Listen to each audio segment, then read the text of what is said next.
SSC MTS యొక్క live క్లాసులకు స్వాగతం సుస్వాగతం. శ్యామ్ ఇన్స్టిట్యూట్ ఎప్పుడూ కూడా విద్యార్థిని విజేతగా మార్చడానికి నిరంతరం ప్రయత్నం చేస్తుంది. మా దగ్గర కోచింగ్ తీసుకున్నా తీసుకోకపోయినా, లేదా ఆఫ్లైన్లో కోచింగ్ తీసుకుంటున్నా, ఆన్లైన్లో కోచింగ్ తీసుకుంటున్నా, లేదా బయట ఓన్గా ప్రిపేర్ అవుతున్నా, మీ అందరి యొక్క విజయాన్ని మనస్ఫూర్తిగా కోరుకుంటుంది శ్యామ్ ఇన్స్టిట్యూట్. అందువలనే తెలుగు విద్యార్థులకు ఉపయోగపడే నిమిత్తం ఈ యొక్క లైవ్ సెషన్ని ప్రారంభించడం జరిగిందండి. ఈరోజు మనం హిస్టరీ లైవ్ క్లాసులు ఏవైతే ఉన్నాయో వాటిని మనం చూడబోతున్నాం. ఎస్ఎస్సిలో హిస్టరీకి సంబంధించినటువంటి అంశాన్ని examination point of view questions మనం చూడబోయే ముందు మీకు ఒక good news. SSC staff selection commission వారు మీకు ఎంటీఎస్కి సంబంధించినటువంటి పరీక్ష తేదీలను ప్రకటించడం జరిగిందండి. Okay, multi tasking non technical staff examination 2022కు సంబంధించినటువంటి ఎగ్జామ్ షెడ్యూల్ని ఇచ్చేశారండి వాళ్ళు. మే 2వ తారీఖు 2023 నుంచి 19/5/2023 వరకు మరియు 13/6/2023 నుండి 20/6/2023 వరకు షెడ్యూల్స్ ప్రకారం ఈ యొక్క మల్టీ టాస్కింగ్ ఎగ్జామ్ ఏదైతే ఉందో, ఎంటీఎస్ ఏదైతే ఉందో దానికి సంబంధించినటువంటి పరీక్ష నిర్వహించబడుతుందండి. ఆ విషయాన్ని చెప్పారు.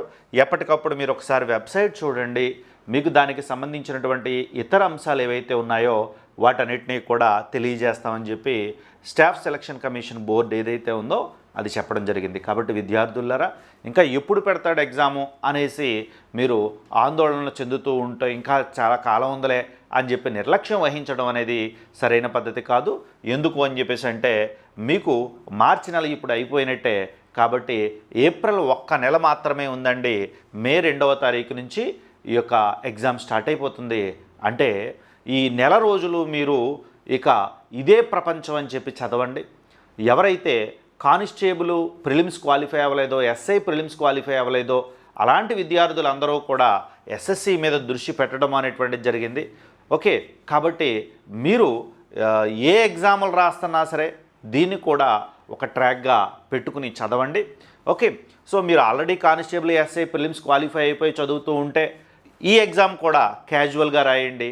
ఆ ప్రిపరేషన్ దీనికి సరిపోతుంది. దీంట్లో కూడా మీరు ఉద్యోగం సాధించేటటువంటి అవకాశం ఉంటుందండి. సో ఇప్పుడు మనం ఎస్ఎస్సికి సంబంధించినటువంటి ఎంటీఎస్కి సంబంధించి మనకి హిస్టరీ పార్ట్లో 3 లేదా 4 ప్రశ్నలు ఇవ్వడం జరుగుతుందండి. 3 లేదా 4 ప్రశ్నలు ఎంటీఎస్ క్వశ్చన్ పేపర్ పాత ప్రశ్నాపత్రాలను విశ్లేషిస్తే మనకు తెలుస్తుంది. దానిలో ప్రాచీన యుగం నుంచి ఒక క్వశ్చన్ వస్తుంది, మధ్యయుగం నుంచి ఒక క్వశ్చన్ వస్తుంది, మోడర్న్ నుంచి ఒక 2 క్వశ్చన్లు రావడం జరుగుతుంది. ఒక్కొక్కసారి 5 క్వశ్చన్లు వచ్చాయి, ఒక్కొక్కసారి 3 క్వశ్చన్సే వచ్చాయి. యావరేజ్గా ఎస్ఎస్సిలో హిస్టరీకి సంబంధించి మనకి 3 నుంచి 4 ప్రశ్నలు వచ్చేటటువంటి అవకాశం ఉంది. కాబట్టి ఈ ప్రశ్నలు ఎలాంటి ఏరియాల్లో మనం చదివితే ఏ ఏరియా నుంచి మనకి క్వశ్చన్లు రావడానికి అవకాశం ఉంది, అదేవిధంగా ఆ ఏరియాలో ఏ పార్ట్ నుంచి రావడానికి అవకాశం ఉందో అలాంటి పార్ట్ నుంచే మేము క్వశ్చన్లను ఫ్రేమ్ చేయటం అనేది జరిగింది. సో ఇది మీ ప్రిపరేషన్కి చాలా బాగా ఉపయోగపడుతుంది. మొదటి ప్రశ్న, సింధు ప్రజలు తమ లిపిని ప్రధానంగా ఏ విధంగా వ్రాసేవారు? ఇండస్ వ్యాలీ స్క్రిప్ట్ ఏదైతే ఉందో దాన్ని ఏ విధంగా రాసేవారు? కుడి నుండి ఎడమక, గుండ్రంగాన, ఎడమ నుండి కుడిక, కప్పుకు పోయే విధంగాన అనేటటువంటి విధంగా ఇక్కడ ఇవ్వడం జరిగింది. సింధు లిపి అనేటటువంటి సింధు ప్రజలు ఇండస్ వ్యాలీ సివిలైజేషన్లో ఆ ప్రజలు తమ భావాలను ఏం చేసేవారు అని చెప్పేసి అంటే లిపిగా వ్రాయటం అనేటువంటిది జరిగేది. బొమ్మలతో రాసేవారు. అందువల్లనే దీన్ని ఏమంటారు అని చెప్పేసి అంటే బొమ్మల లిపి అని చెప్పేసి అంటారు. దీన్ని బొమ్మల లిపి అని చెప్పేసి అంటారండి.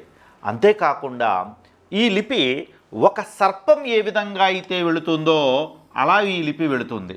అందువలనే ఈ లిపిని ఏమంటారు అని చెప్పేసి అంటే సర్పలేఖనము అంటారు. ఓకే, బొమ్మల లిపిని ఇంగ్లీష్లో పిక్టోగ్రఫీ అని చెప్పేసి అంటాం. ఓకే, అదేవిధంగా సర్పలేఖనాన్ని బోస్టాఫైడాన్ అని చెప్పేసి అంటాం. సో ఈ లిపి ఇలా ఉంటుందండి. ఇక్కడి నుంచి ఇలా రాస్తాం, ఇక్కడి నుంచి ఇలా రాస్తాం, ఇలా రాస్తాం. కాబట్టి ఇది కుడి నుండి ఎడమకు వ్రాయబడిన లిపి. ఇది కుడి నుంచి ఎడమకు వ్రాయబడినటువంటి లిపండి సింధు లిపి.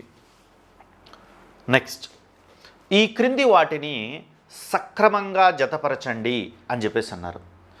మనకి సింధు నాగరికతలో చాలా ప్రాంతాలు బయలుపడ్డాయి. మన సహజంగా హరప్ప, మొహంజదారో వీటి గురించి తెలుసుకుంటాం. అవి కాకుండా చాలా ప్రాంతాలు బయటపడ్డాయండి.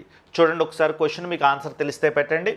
1 హర్యానా, ఉత్తరప్రదేశ్, పంజాబ్, గుజరాత్ రాష్ట్రాల్లో ఏ సింధు ప్రాంతాలు ఉన్నాయి? అలంగీర్పూర్, సుర్కటాడో, బన్వాలి మరియు రోపర్.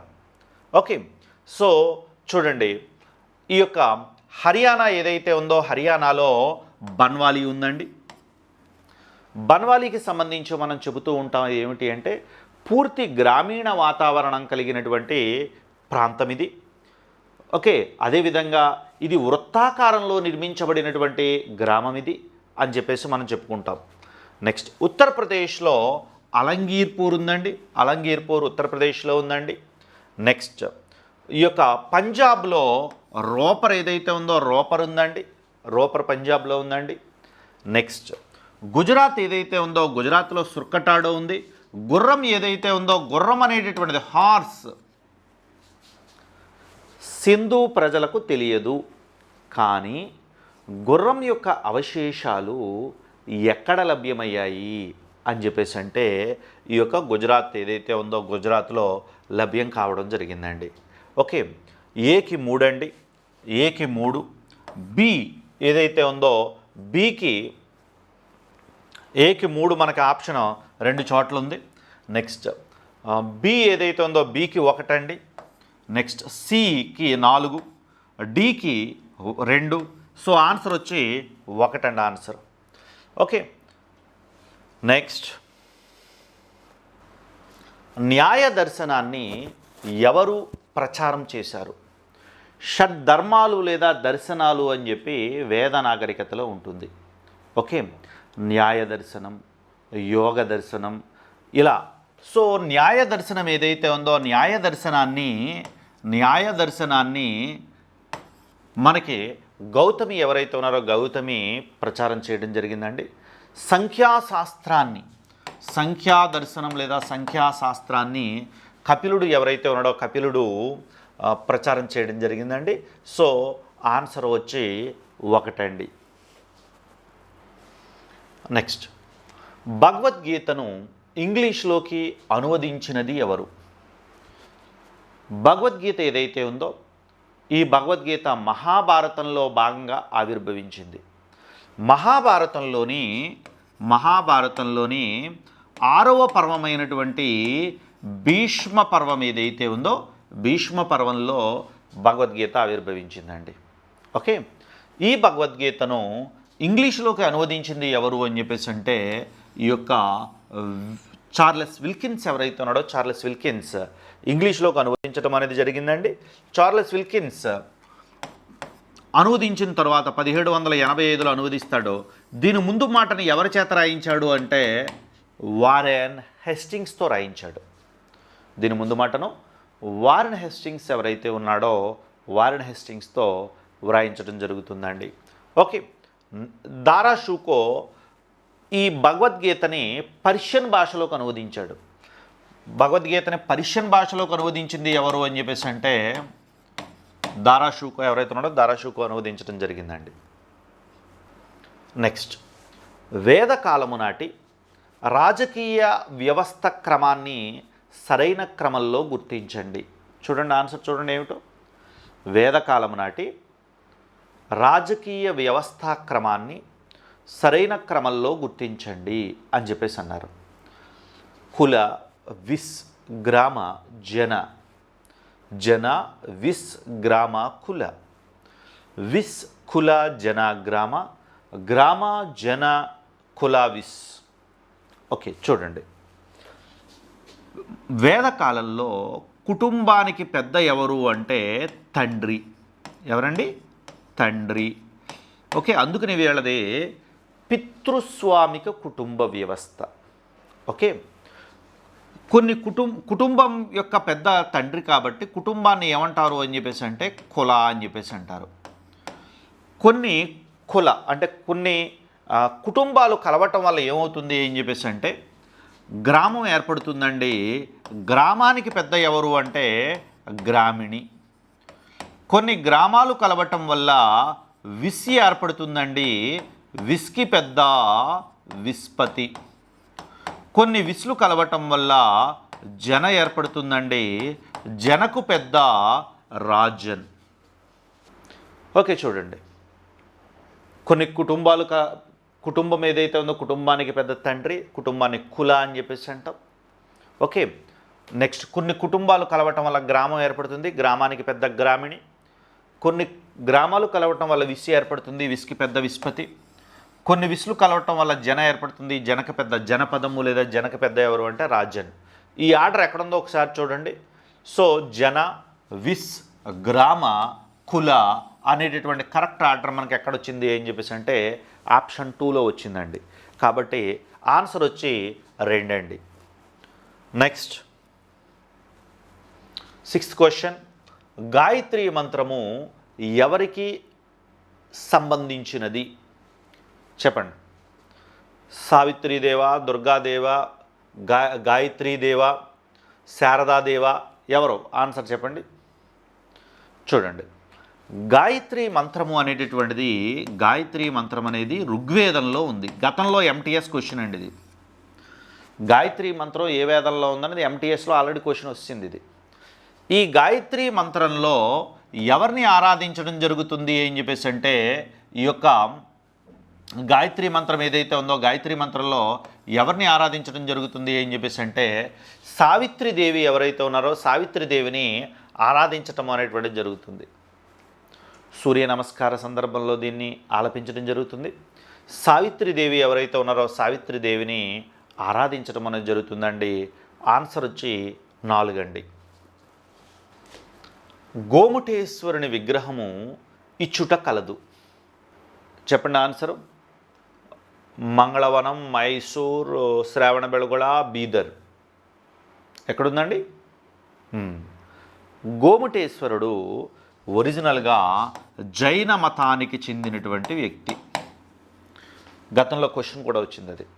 గోముటేశ్వరుడు ఏ మతానికి చెందినవాడు అని చెప్పి జైన మతానికి చెందినవాడు. నెక్స్ట్, గోముటేశ్వరుడు యొక్క విగ్రహము మనకి కర్ణాటకలోని శ్రావణ బెళగొళలో ఉంది. ఈ విగ్రహాన్ని చాముండరాయుడు నిర్మించటం అనేటువంటిది జరిగిందండి 10వ శతాబ్దంలో. చాముండరాయుడు నిర్మించాడు. చాముండరాయుడు 10వ శతాబ్దంలో దీనిని నిర్మించటం అనేటువంటిది జరిగిందండి. ఆన్సర్ వచ్చి 3 అండి. నెక్స్ట్, మహావీరుని రాజవంశము ఏది? ఆన్సర్లో సఖ్య, Jnatrika, లిచ్చావి, Vaishali.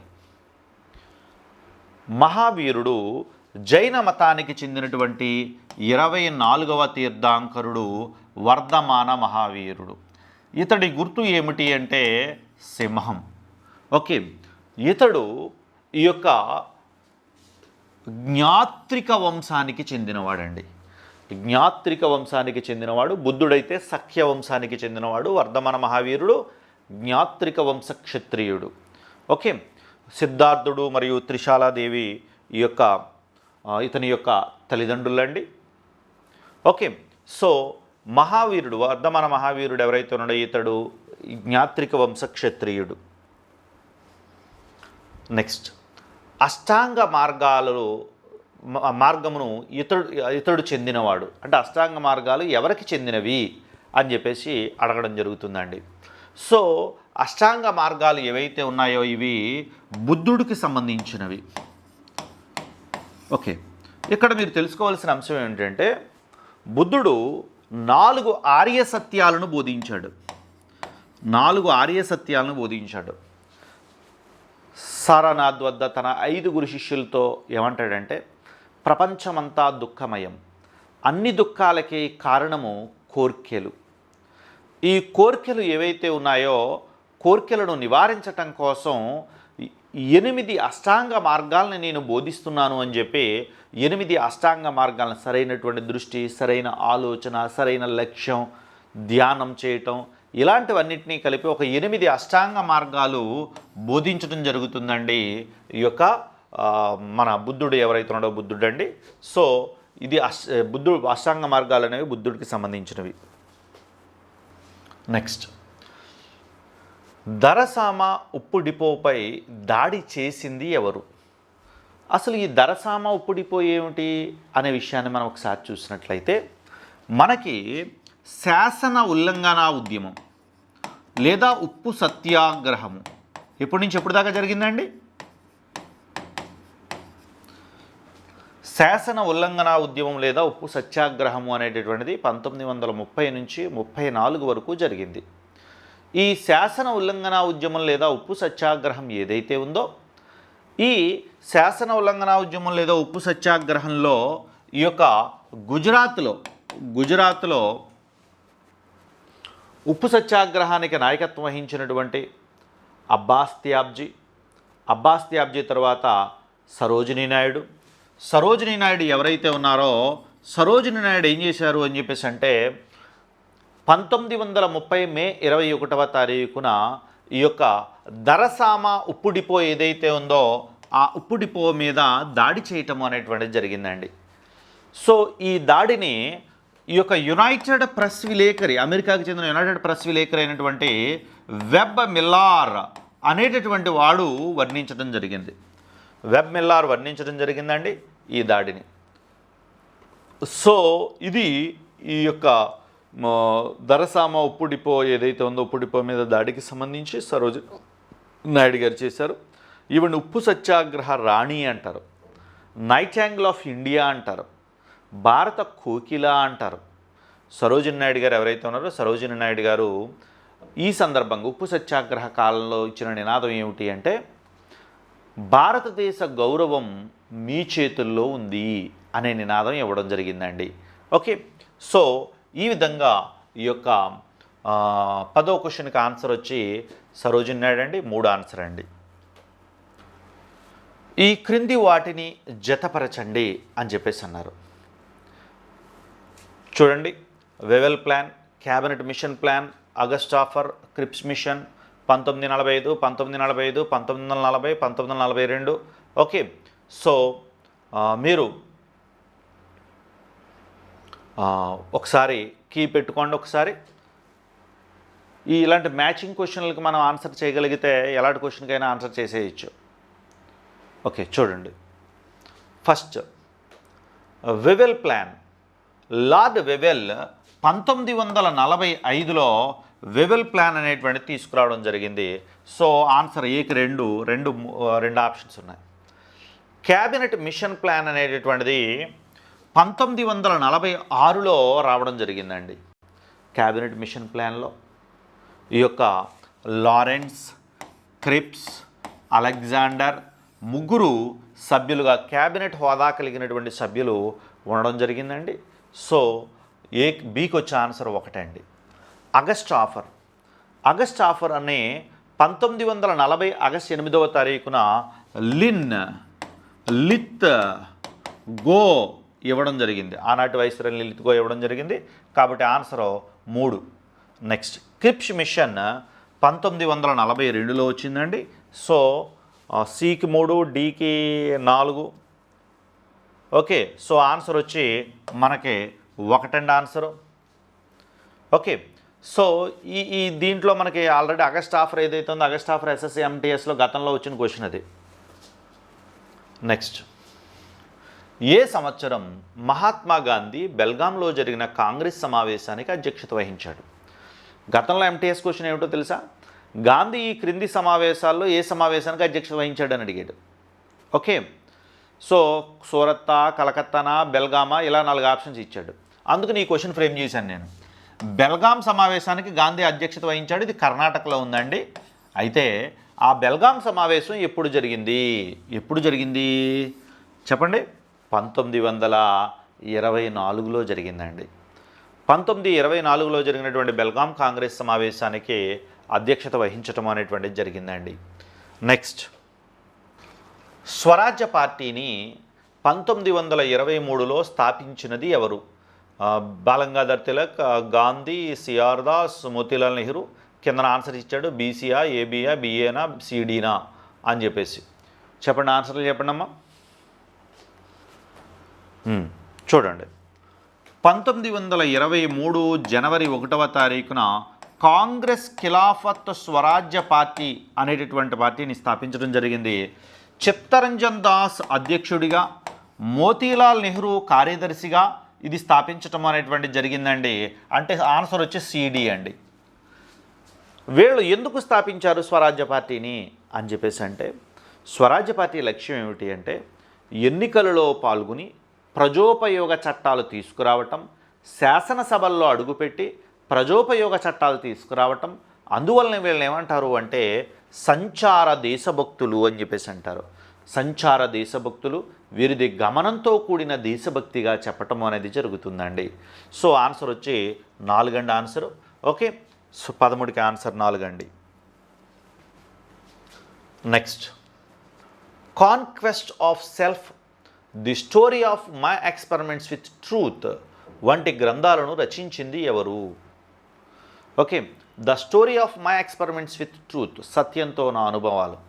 Conquest of self, Hindu స్వరాజ్య ఇవన్నీ కూడా ఎవరు రాశారు అంటే గాంధీ రాశాడండి.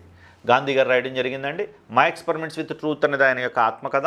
హిందూ స్వరాజ్య, Sarvodaya, okay, conquest of self, అదేవిధంగా ఆయన సాంగ్స్ ఫ్రమ్ ప్రిజన్ అనేటటువంటి గ్రంథాన్ని రాయడం జరిగిందండి.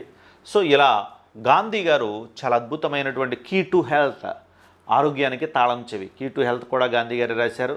సో ఇలాంటి ఎన్నో అద్భుతమైన గ్రంథాలు గాంధీ గారు రాయటం అనేది జరిగిందండి. ఓకే, కమ్యూనల్ హార్మనీ అనే గ్రంథం రాశాడు గాంధీ గారు, communal harmony. Okay, so answer వచ్చి గాంధీ అండి. కారణము లేకుండా ఇండియన్ సివిల్ సర్వీస్ నుండి తొలగించబడింది ఎవరు? తొలగించబడ్డవారు ఎవరు? చెప్పండి ఆన్సర్.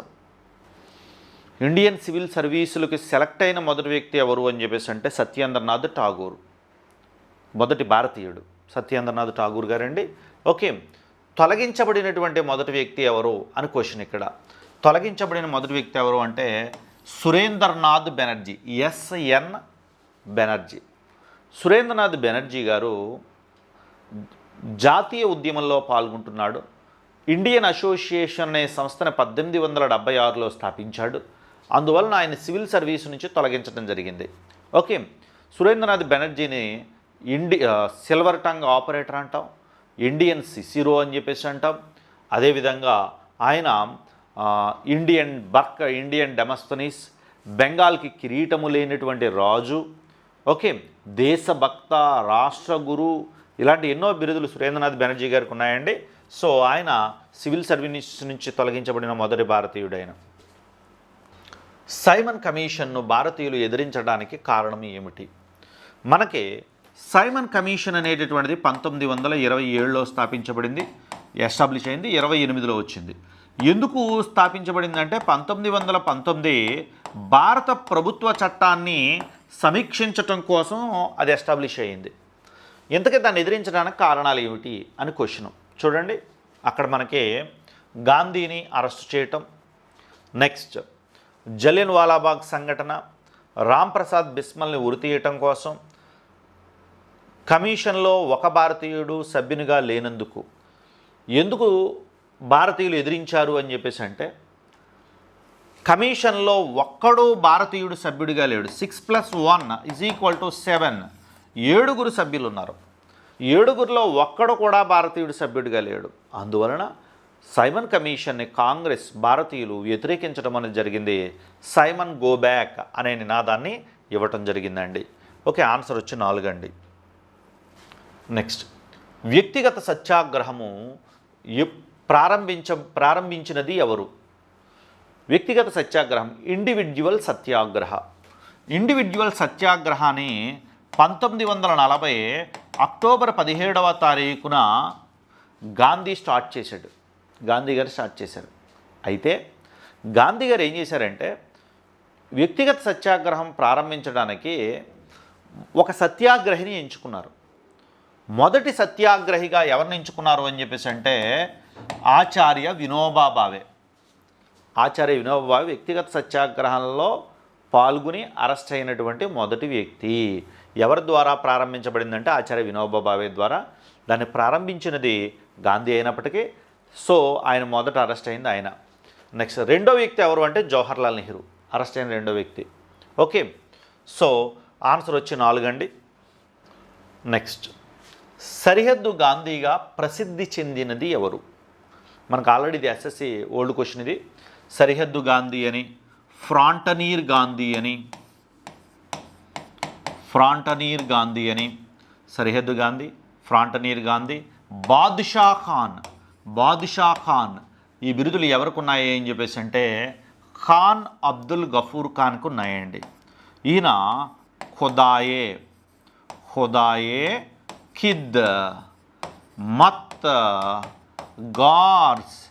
ఖిద్మత్ గార్స్ అనేటటువంటి ఎర్ర చొక్కాల దళాన్ని, ఖిద్మత్ గార్స్ అనేటువంటి సంస్థను స్థాపించాడు. వాళ్ళందరూ ఎర్ర చొక్కాలు ధరించేవారండి. అందుకనే దీన్ని ఏమంటారు అని చెప్పేసి అంటే ఎర్ర చొక్కాల దళము అని చెప్పడం జరుగుతుందండి. ఓకే, ఖాన్ అబ్దుల్ గఫూర్ ఖాన్ అండి. వాయవ్య భారతదేశంలో మనకి ఉప్పు సత్యాగ్రహాన్ని, శాసన ఉల్లంఘన ఉద్యమాన్ని నిర్వహించింది ఎవరు అంటే ఖాన్ అబ్దుల్ గఫూర్ ఖాన్. ఆ సందర్భంగా ఈయన బాగా హైలైట్ అవుతాడు. ఓకే, నెక్స్ట్ భారతరత్నను పొందిన భారతరత్న పొందిన తొలి విదేశీయుడు కూడా ఖాన్ అబ్దుల్ గఫూర్ ఖాన్. నెక్స్ట్ ఇన్క్విలాబ్ జిందాబాద్ అని నినదించింది ఎవరు? జితిన్ దాస్, యతేంద్రనాథ్ దాస్, సూర్యసేన్, భగత్ సింగ్. యాక్చువల్గా ఇన్క్విలాబ్ జిందాబాద్ అంటే అర్థం ఏమిటి అంటే విప్లవం వర్ధిల్లాలి. ఇన్క్విలాబ్ జిందాబాద్ అంటే అదండి. దీనిని మొట్టమొదట నినాదం ఇచ్చినటువంటి వ్యక్తి ఎవరు అని చెప్పేసి అంటే హజరత్ మొహానీ. ఏమండి, హజరత్ మొహానీ గారు ఇచ్చాడు. ఇది ఈ యొక్క హజరత్ మొహానీ ఇస్తే దీన్ని స్వాతంత్రోద్యమంలో బాగా పాపులర్ చేసింది ఎవరు అంటే భగత్ సింగ్. స్వాతంత్రోద్యమంలో బాగా పాపులర్ చేసింది భగత్ సింగ్. మొదటి ఇచ్చింది ఎవరు అని అడిగితే మాత్రం హజరత్ మొహానీ చెప్పాలి. ఓకే, పాపులర్ చేసింది ఎవరు అంటే భగత్ సింగ్ అండి. నెక్స్ట్ చూడండి, భారత స్వాతంత్రోద్యమ పోరాట కాలంలోని క్రింది సంఘటనలను పరిశీలించండి. ఆ పేర్కొన్న సంఘటనలను చారిత్రక కాలక్రమంలో పెట్టండి. 1 చౌరా చౌరీ తిరుగుబాటు, 2 మింటో మార్లే సంస్కరణలు, 3 దండియాత్ర, 4 మాంటేగ్ చేమ్స్వర్డ్ సంస్కరణలు. ఓకే, ఈ సంఘటనల్ని కాలక్రమంలో పెట్టండి. చౌరా చౌరీ సంఘటన ఇది 1922 ఫిబ్రవరి 5వ తారీఖున జరిగిందండి. ఉత్తరప్రదేశ్లోని గోరఖ్పూర్ జిల్లాలో జరిగిందండి. ఓకే, చౌరా చౌరీ సంఘటన వల్ల సహాయ నిరాకరణ ఉద్యమం నిలిచిపోయింది.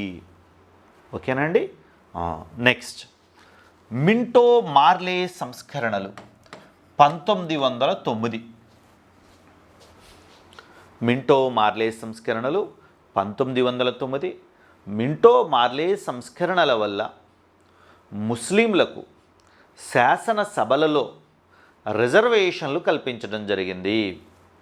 నెక్స్ట్ దండి యాత్ర, దండి మార్చ్.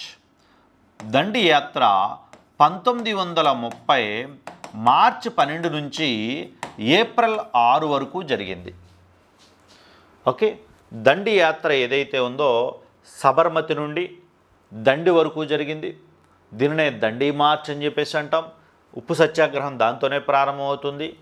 నెక్స్ట్ మాంటేగ్ చేమ్స్వర్డ్ సంస్కరణలు 1919లో జరిగాయి. మాంటేగ్ చేమ్స్వర్డ్ సంస్కరణలు. ఓకే, ఇప్పుడు చెప్పండి, ఆర్డర్లో పెట్టండి. దీంట్లో మొదట ఏమొచ్చిందండి? మొదట బి వచ్చిందండి. బి మొదట ఎక్కడుందండి? ఇదిగోండి, బి 2 చోట్ల ఉందండి. మొదట బి, తర్వాత వచ్చింది ఏమిటండి? డి వచ్చిందండి. డి ఇదిగోండి, డి డి డి తర్వాత ఏమొచ్చిందండి? ఏ వచ్చిందండి. సో ఏ తర్వాత సి వచ్చిందండి. ఓకే, సో కాబట్టి ఆన్సర్ వచ్చి 2 అండి ఆన్సరు. ఏమండి? నెక్స్ట్, నా దేశంలో కుక్క ఆకలితో చనిపోయిన నా దేశ ప్రజలందరూ దేశద్రోహులే అని అన్నది ఎవరు?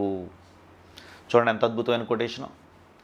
నా దేశంలో ఓ కుక్క ఆకలితో చనిపోయిన నా దేశ ప్రజలందరూ దేశద్రోహులే. కిందన ఆప్షన్స్: వివేకానందుడు, ఠాగూర్, గాంధీ, దయానందుడు. ఎవరన్నారు అంటే వివేకానందుడు అన్నాడండి. మీరు దేవుడి కోసం విపరీతంగా ఖర్చులు చేస్తున్నారో కానీ ఆ దేవాలయం ముందున్నటువంటి పేదవాడిని పట్టించుకోవటం లేదు. ఏ పేదవాడు కూడా ఆకలితో ఉండకూడదు. పేదవాడేమిటి, నా దేశంలో ఓ కుక్క కూడా ఆకలితో ఉండకూడదు. నా దేశంలో కుక్క ఆకలితో చనిపోయినా నా దేశ ప్రజలందరూ దేశద్రోహులే అంటాడు. మానవ సేవే మాధవ సేవ అన్నటువంటి రామకృష్ణ పరమహంస యొక్క శిష్యుడైనటువంటి వివేకానందుడు దరిద్ర దేవోభవ అని చెప్పేసి అంటాడు. దరిద్ర దేవోభవ అంటే వివేకానందుడు కొటేషన్ దరిద్ర దేవోభవ. మానవ సేవే మాధవ సేవేమో రామకృష్ణ పరమహంస గారు. సో దరిద్రుడిని, ఎవరైతే పేదవాడు ఉన్నాడో అతన్నే దేవుడిగా భావించండి. మీరు దేవుడికి నైవేద్యాలు పూజలు చేయాల్సినటువంటి అవసరానికంటే ముందే పేదవాడికి ఈ యొక్క సహాయం చేయండి నాయన అని చెప్పేసి చెప్పడం జరుగుతుందండి. సో వివేకానందుడు ఈ మనుషులు కాదు, జంతువు కూడా చనిపోకూడదు, చనిపోయినా సరే మనం అందరం దేశద్రోహులమే అని చెప్పేసి ఒక అద్భుతమైన మాట చెప్పాడు. ఆయన చెప్పిన మరో ముఖ్యమైన మాట ఏమిటి అంటే, మీ బలహీనతే మీ మరణం, మీ బలమే మీ జీవితము అంటాడు ఆయన. మీ బలహీనతే మీ మరణం, మీ బలమే మీ జీవితము అని చెప్పేసి అంటాడు ఆయన. ఓకే, సో ఆన్సర్ వచ్చి 1 అండి ఆన్సర్. నెక్స్ట్, 1891 నాగపూర్ భారత కాంగ్రెస్ సమావేశానికి అధ్యక్షత వహించిన మొదటి ఆంధ్రుడు ఎవరు? ఓకే, అధ్యక్షత వహించిన మొదటి ఆంధ్రుడు ఎవరు అని చెప్పేసి అంటే పి ఆనందాచార్యులు అండి. పనప్పాకం ఆనందాచార్యులు 1891 నాగ్పూర్ కాంగ్రెస్ సమావేశానికి అధ్యక్షత వహించాడు. ఈయన కాంగ్రెస్కి అధ్యక్షత వహించిన తొలి దక్షిణ భారతీయుడు, తొలి ఆంధ్రుడు, తొలి తెలుగువాడు పి ఆనందాచార్యులు. నెక్స్ట్, ఈ క్రింది వాణిలో సరిగా జత అయినది ఏది? ఈ క్రింది వాటిలో సరిగ్గా జతపరిచినటువంటివి ఏమిటి అని చెప్పేసి ఇవ్వడం జరిగింది. Theodore Beck Mohammedan Anglo Oriental కళాశాల, Ilbert Bill Ripon, Firoz Shah Mehta భారత జాతీయ Congress, Badruddin Tyabji Muslim League. Okay, పై వాటిలో సరిగా జతపరిచినవి ఏవి? ఏబీసీయా, బీసీయా, ఓకే ఏబిసిడియా? సో ఇలా 4 ఆప్షన్స్ ఇవ్వడం జరిగింది. చెప్పండి అమ్మా, ఆన్సర్ ఏమిటి చూడండి. మహమ్మడియన్ ఆంగ్లో ఓరియంటల్ కళాశాల 1875లో సర్ సయ్యద్ అహ్మద్ ఖాన్ అనేటువంటి ఆయన స్థాపించాడు అలీగర్లో. దీని తొలి ప్రిన్సిపల్ ఎవరు అంటే థియోడర్ బేక్. కాబట్టి ఇది కరెక్టే, దానికి సంబంధించిన వ్యక్తి అయిన. ఎల్బర్ట్ బిల్ వివాదము 1883లో స్టార్ట్ అయిందండి. అది ఎవరి కాలంలో స్టార్ట్ అయింది అంటే లార్డ్ రిప్పన్ కాలంలోనే స్టార్ట్ అయింది. భారతీయ న్యాయమూర్తులను వివక్షతతో చూడడాన్ని వ్యతిరేకిస్తూ ఎల్బర్ట్ బిల్ వివాదం ప్రారంభం కావడం జరిగిందండి. సో రిప్పన్ కాలంలోనే స్టార్ట్ అయింది, కాబట్టి ఇది కూడా కరెక్టే. ఫిరోజ్ షా మెహతా భారత జాతీయ కాంగ్రెస్ స్థాపనలో కీలక పాత్ర పోషించిన వ్యక్తుల్లో ఒక వ్యక్తి ఎవరు అని చెప్పేసి అంటే ఫిరోజ్ షా మెహతా, ఇది కూడా కరెక్టే. Badruddin Tyabji Muslim league. బద్రుద్దీన్ త్యాబ్జీ స్వాతంత్ర సమరయోధుడు. ముస్లిం లీగ్ 1906లో ఎస్టాబ్లిష్ అయింది. 1906లో ముస్లిం లీగ్ ఎస్టాబ్లిష్ అవ్వడం జరిగిందండి. ఓకే, దీన్ని ఢాకాలో సలీముల్లా ఖాన్ మరియు అగా ఖాన్ నవాబులు స్థాపించారు. అయితే ఈ యొక్క ముస్లిం లీగ్ స్థాపనలో బద్రుద్దీన్ త్యాబ్జీ యొక్క ప్రమేయం లేదు, కాబట్టి అది తప్పు. కేవలం ఏబిసి మాత్రమే కరెక్టో. కాబట్టి ఆన్సర్ వచ్చి ఏమిటి అంటే 4.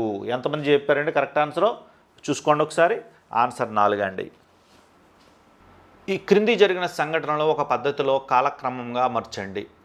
1 తిలక్ హోమ్ రూల్ లీగ్, కొమాఘాటు మారు సంఘటన, గాంధీ ఇండియాకు వచ్చుట. చూడండి, తిలక్ హోమ్ రూల్ లీగ్ ఎప్పుడు స్థాపించారండి? 1916లో ఏప్రిల్ 28వ తారీఖున స్థాపించడం జరిగింది. ఓకే, కొమాఘాటు మారు సంఘటన అనేటటువంటిది 1914లో జరిగిందండి. కొమాఘాటు మారు సంఘటన. మహాత్మా గాంధీ ఇండియాకి రావటం. మహాత్మా గాంధీ ఇండియాకి రావటం అంటే మనం రంధ్రాన్వేషణ చేయకూడదు. సౌత్ ఆఫ్రికా నుంచి గాంధీ గారు భారతదేశంలో ఉండిపోవడానికి చివరిగా ఎప్పుడు వచ్చాడు అనేది మనం ఆలోచించాలి. సో 1915లో.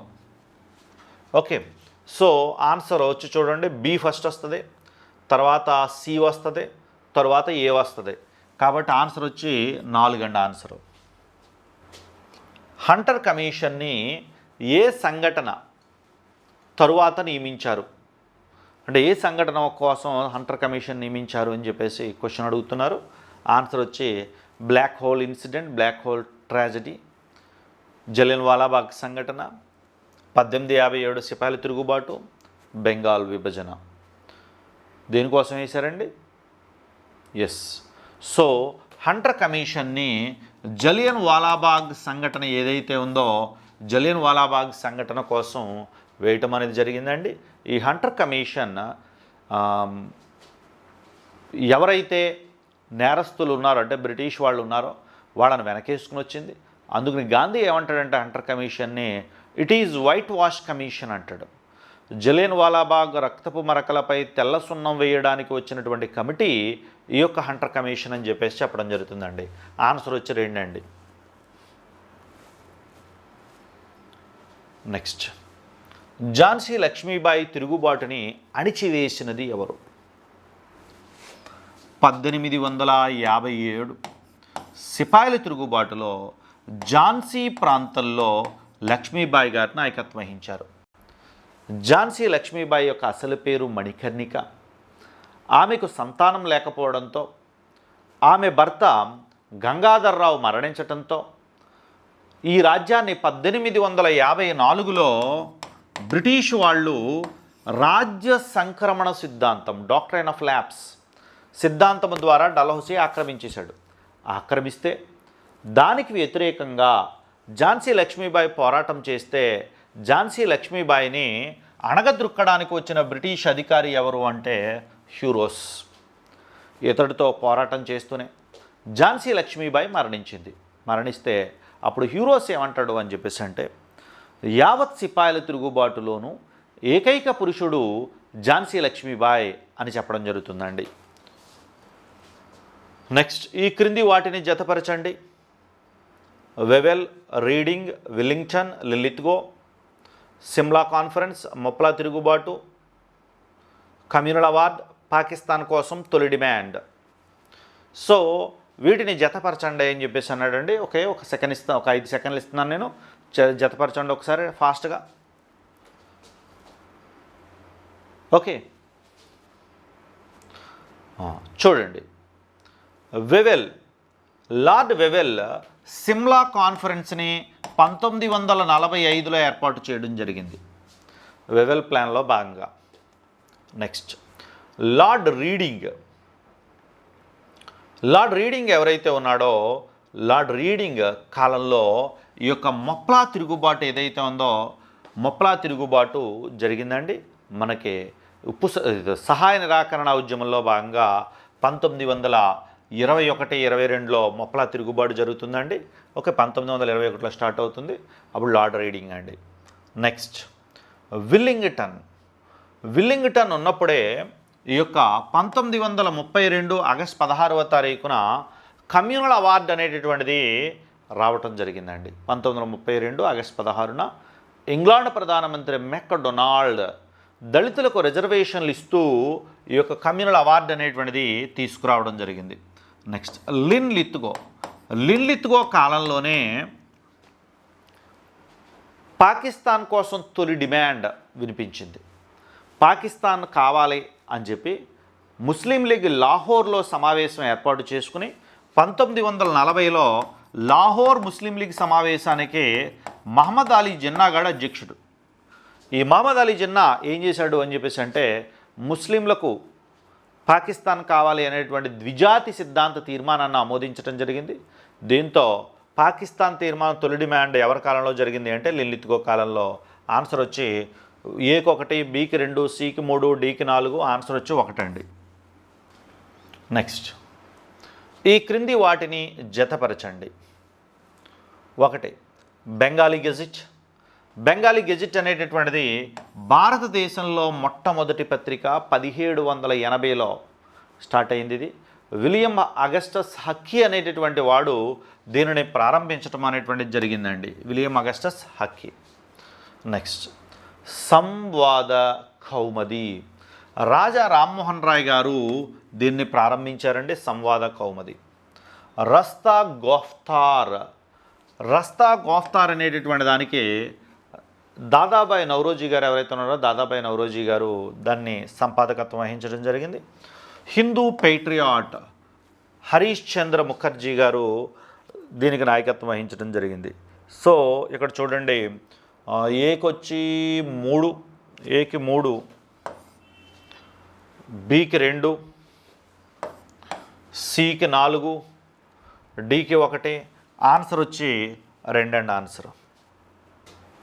ఓకే, చూడండి, precepts of guide to peace and happiness ఎవరికి సంబంధించిన పుస్తకం అని చెప్పేసి ఇక్కడ అడగడం జరిగింది.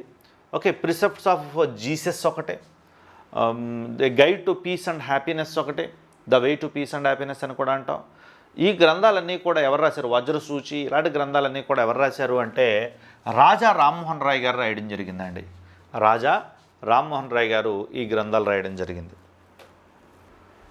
నెక్స్ట్, ఇండియాలో మొదటి 3 విశ్వవిద్యాలయాల స్థాపన జరిగినప్పుడు వైస్రాయి ఎవరు? ఓకే, ఇండియాలో మొదటి 3 విశ్వవిద్యాలయాలు ఎప్పుడు స్థాపించబడ్డాయి? 1857లో. 1857లో స్థాపించబడిన 3 యూనివర్సిటీలు ఏమిటి అంటే కలకత్తా, బాంబే, మద్రాస్.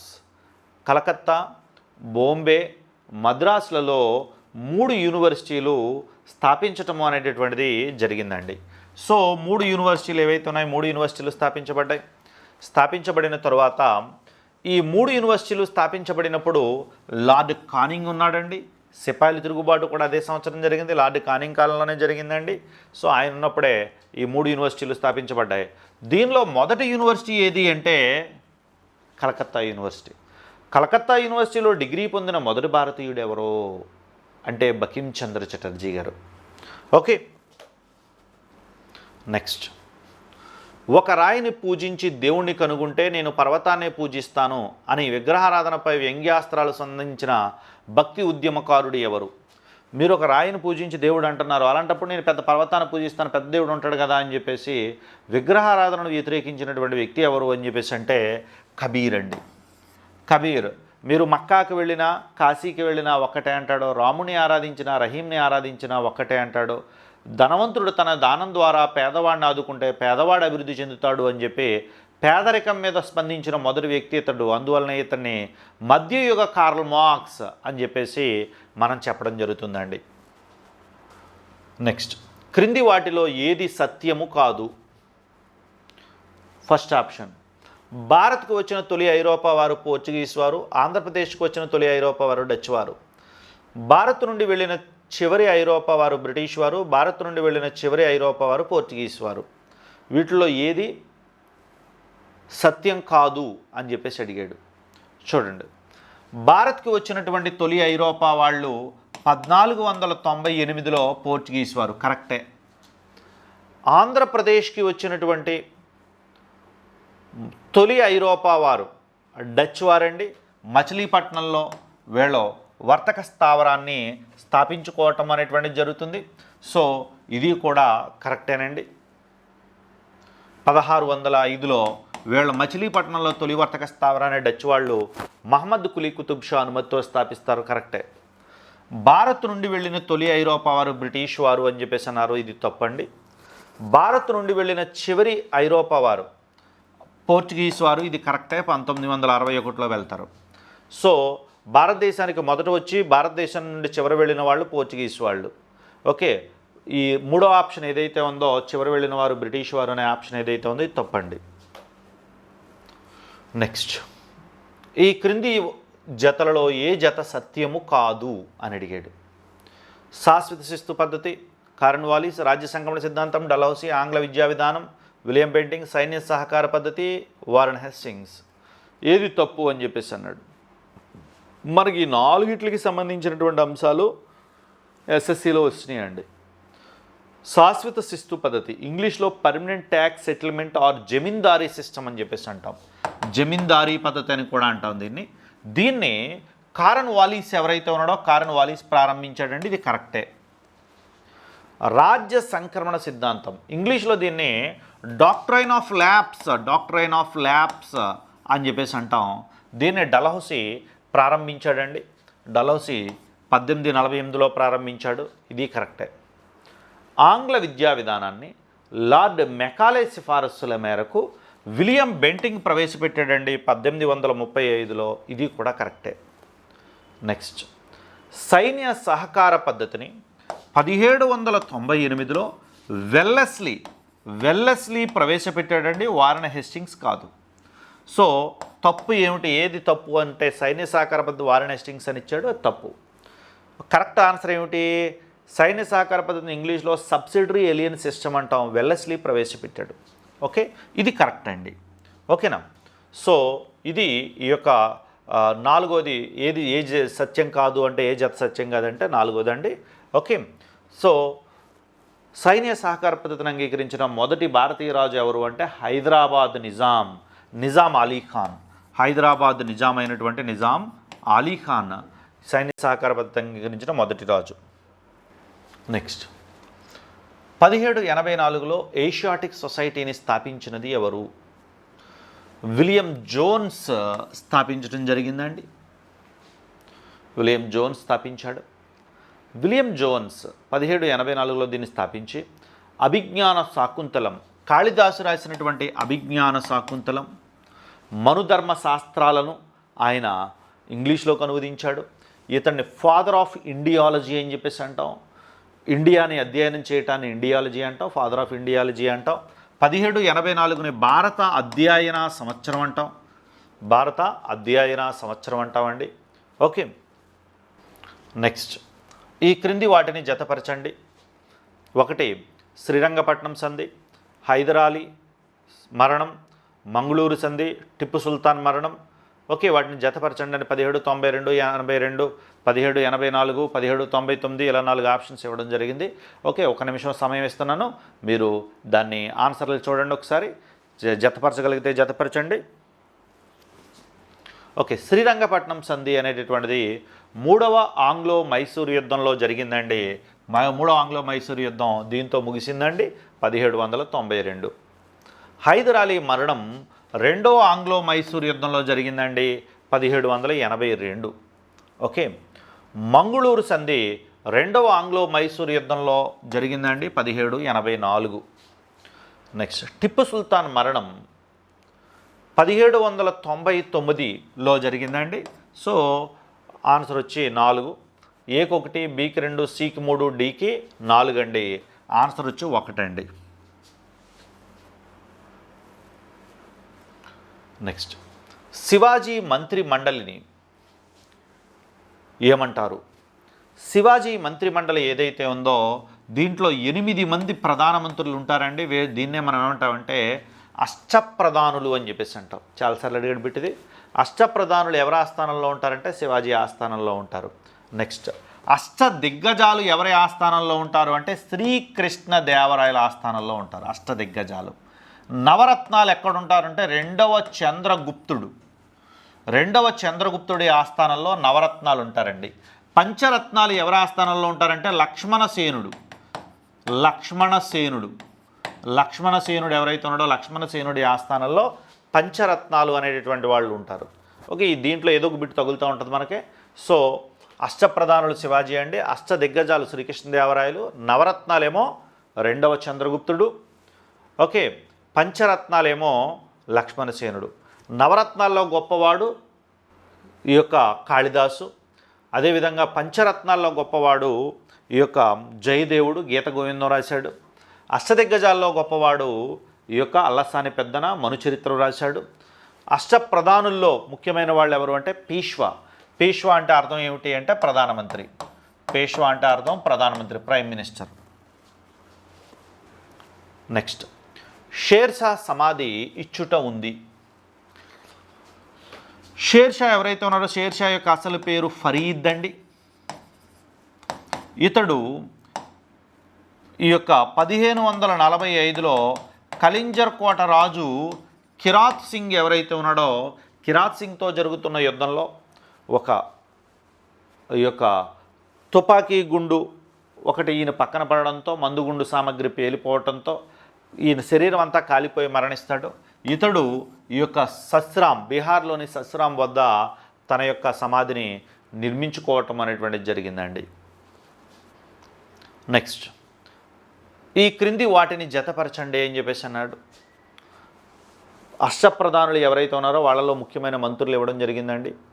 పండిత్రావు, సుమంత్, సచీవ్, అమాత్య, దాన ధర్మాల అధిపతి, ఆర్థిక మంత్రి, ఉత్తర ప్రత్యుత్తరాల మంత్రి, విదేశీ వ్యవహారాల మంత్రి. చూడండి, మొదటిది ఈ యొక్క పండిత్రావు. పండిత్రావు దాన ధర్మాలు మరియు మత వ్యవహారాలు చూసేటటువంటి వ్యక్తి. నెక్స్ట్, ఇక సుమంత్. సుమంత్ విదేశీ వ్యవహారాలు చూసేటటువంటి మంత్రి. విదేశీ వ్యవహారాలు ఏవైతే ఉన్నాయో విదేశీ వ్యవహారాలు చూసే మంత్రి. సచీవ్ ఉత్తర ప్రత్యుత్తరాలు చూసే మంత్రి. నెక్స్ట్, అమాత్య. అమాత్య ఆర్థిక మంత్రి. సో ఆన్సర్ వచ్చి ఒకటండి ఆన్సర్. ఓకే, నెక్స్ట్, ఈ క్రింది వాటిని జతపరచండి. మరాఠా మండలాలు, రాజధానులు. ఓకే, మనకి పేష్వా మొదటి బాజీరావు కాలంలో మరాఠా సామ్రాజ్యం 5 చిన్న చిన్న రాజ్యాలుగా విడిపోతుంది. ఆ వంశాలు స్వాతంత్రాలు ప్రకటించుకుంటాయి. హోల్కర్లు, సింధియాలు, పీష్వాలు, గైక్వాడ్లు, బోంస్లేలు. అటువైపు ప్రక్కన నాగపూర్, పూనా, ఇండోర్, బరోడా, గ్వాల్వియార్. ఏ వంశం ఎక్కడ ఆధిపత్యాన్ని పొంది స్వాతంత్ర పరిపాలనను సాగించింది? ఇది క్వశ్చను. ఇది మనం ఎప్పటి నుంచి ఎక్స్పెక్ట్ చేస్తున్న క్వశ్చను. ఓకే, మనకు సహజంగా ఎస్ఎస్సీలో ఏదో ఒక వంశం ఇస్తాడు, ఇచ్చి ఏ ప్రాంతాల్లో పరిపాలిస్తుంది అని చెప్పేసి అడుగుతాడు. ఓకే, అందుకని మొత్తం టేబుల్ కింద ఇవ్వడం అనేటువంటిది జరిగింది. మొన్న సేమ్ ఇదే బిట్టు మొన్న తెలంగాణలోని మనకి డిఓ ఎగ్జామ్లో, డివిజనల్ అకౌంట్స్ ఆఫీసర్ ఎగ్జామ్లో రావడం జరిగిందండి. ఓకే, సో ఈ యొక్క చూడండి, హోల్కర్ వంశం. హోల్కర్ వంశం ఏదైతే ఉందో హోల్కర్ వంశం ఇండోర్ ఏదైతే ఉందో ఇండోర్లో పరిపాలించడం జరిగిందండి. సింధియాలు ఎవరైతే ఉన్నారో గ్వాల్వియార్లో పరిపాలించడం అనేటువంటి జరిగింది. పూనాని పీష్వాలు ఎవరైతే ఉన్నారో పీష్వాలు పరిపాలించడం జరిగింది. నెక్స్ట్, గైక్వాడ్లు బరోడా ఏదైతే ఉందో బరోడాలో పరిపాలించారు. బోంస్లేలు నాగపూర్లో పరిపాలించడం అనేటువంటిది జరిగిందండి. సో ఆన్సర్ వచ్చి 4 అండి ఆన్సరు. 4 ఆన్సర్ అండి. నెక్స్ట్, ఆదిగురు, ప్రచ్ఛన్న బుద్ధ, ఎన్లైట్ ఆఫ్ ఈస్ట్ మొదలైన బిరుదులు ఎవరికి ఉన్నాయి? ఆదిగురు, ప్రచ్ఛన్న బుద్ధ, ప్రాచ్యో బుద్ధ అనేటటువంటి బిరుదులు, ఎన్లైట్ ఆఫ్ ఈస్ట్ అనే బిరుదులు అద్వైతాన్ని తీసుకువచ్చినటువంటి ఈ యొక్క శంకరాచార్యుడు ఎవరైతే ఉన్నాడో శంకరాచార్యుడికి ఉండడం జరిగిందండి. నింబార్కుడు బోధించిన సిద్ధాంతము ఏది? విశిష్టాద్వైతం, ద్వైతం, ద్వైతాద్వైతం, అద్వైతం. ఓకే, సో నింబార్కుడు ఎవరైతే ఉన్నాడో నింబార్కుడు ద్వైతాద్వైతాన్ని బోధించటం అనేది జరిగిందండి. విశిష్టాద్వైతం ఏదైతే ఉందో విశిష్టాద్వైతాన్ని రామానుజాచార్యుడు ఎవరైతే ఉన్నాడో రామానుజాచార్యుడు బోధించటం అనేటువంటిది జరిగిందండి. ఓకే, కాశ్మీరీ దేశ అక్బర్గా పేరుగాంచిన షామీర్ వంశ పాలకుడు ఎవరు? కాశ్మీర్ ఏదైతే ఉందో కాశ్మీర్లో మంచి పరిపాలన అందించి అదేవిధంగా ఈ యొక్క జిజియా పన్నుని రద్దు చేసినటువంటి వాడు ఎవరు అంటే జైనుల్ అబిదీన్. ఇతన్ని కాశ్మీరీ అక్బర్ అని చెప్పేసి అంటారు. ఢిల్లీకి రాజు అయిన చివరి హిందూ పాలకుడు ఎవరు? సో ఢిల్లీకి రాజు అయినటువంటి చివరి హిందూ పాలకుడు ఎవరు అంటే హేము అసలు పేరు హేమచంద్రన్. ఇతడు హుమాయూన్ మరణించిన తరువాత 1556లో ఢిల్లీకి అధికారంలోకి వచ్చేస్తాడు. హుమాయూన్ మరణించిన తర్వాత ఎవరో సరైన పాలకులు లేకపోవడంతో అధికారంలోకి వస్తాడు. వచ్చిన తర్వాత ఇతడు విక్రమజిత్ అనేటటువంటి బిరుదును పొందుతాడు. ఇతడు ఓడించి 1556లో రెండవ పానిపట్టు యుద్ధంలో అక్బర్ ఇతడిని ఓడించి అధికారంలోకి రావడం జరుగుతుందండి. ఢిల్లీని పాలించిన చివరి రాజు ఎవరు అంటే హేము. నెక్స్ట్ 8 మంది ఢిల్లీ సుల్తానులకు సమకాలీనుడైన వ్యక్తి ఎవరు? ఓకే, అమీర్ ఖుస్రో ఎవరైతే ఉన్నాడో అమీర్ ఖుస్రో దాదాపు 8 మంది ఢిల్లీ సుల్తానులకు సమకాలీనుడైనటువంటి వ్యక్తి. బానిస వంశం దగ్గర నుంచి మొదలుపెట్టి తుగ్లక్ వంశం వరకు ఉన్నటువంటి రాజుల దగ్గర ఇతడు ఉండడం జరుగుతుంది. ఈయన్ని ఏమంటారు అని చెప్పేసి అంటే తూతి ఈ హింద్ అని చెప్పేసి అంటారు. తూతి హింద్ అంటే భారతదేశపు చిలక అని చెప్పేసి చెప్పడం జరుగుతుందండి. సో అమీర్ ఖుస్రో అండి. హనుమకొండలో 1000 స్తంభాల గుడిని నిర్మించింది ఎవరు?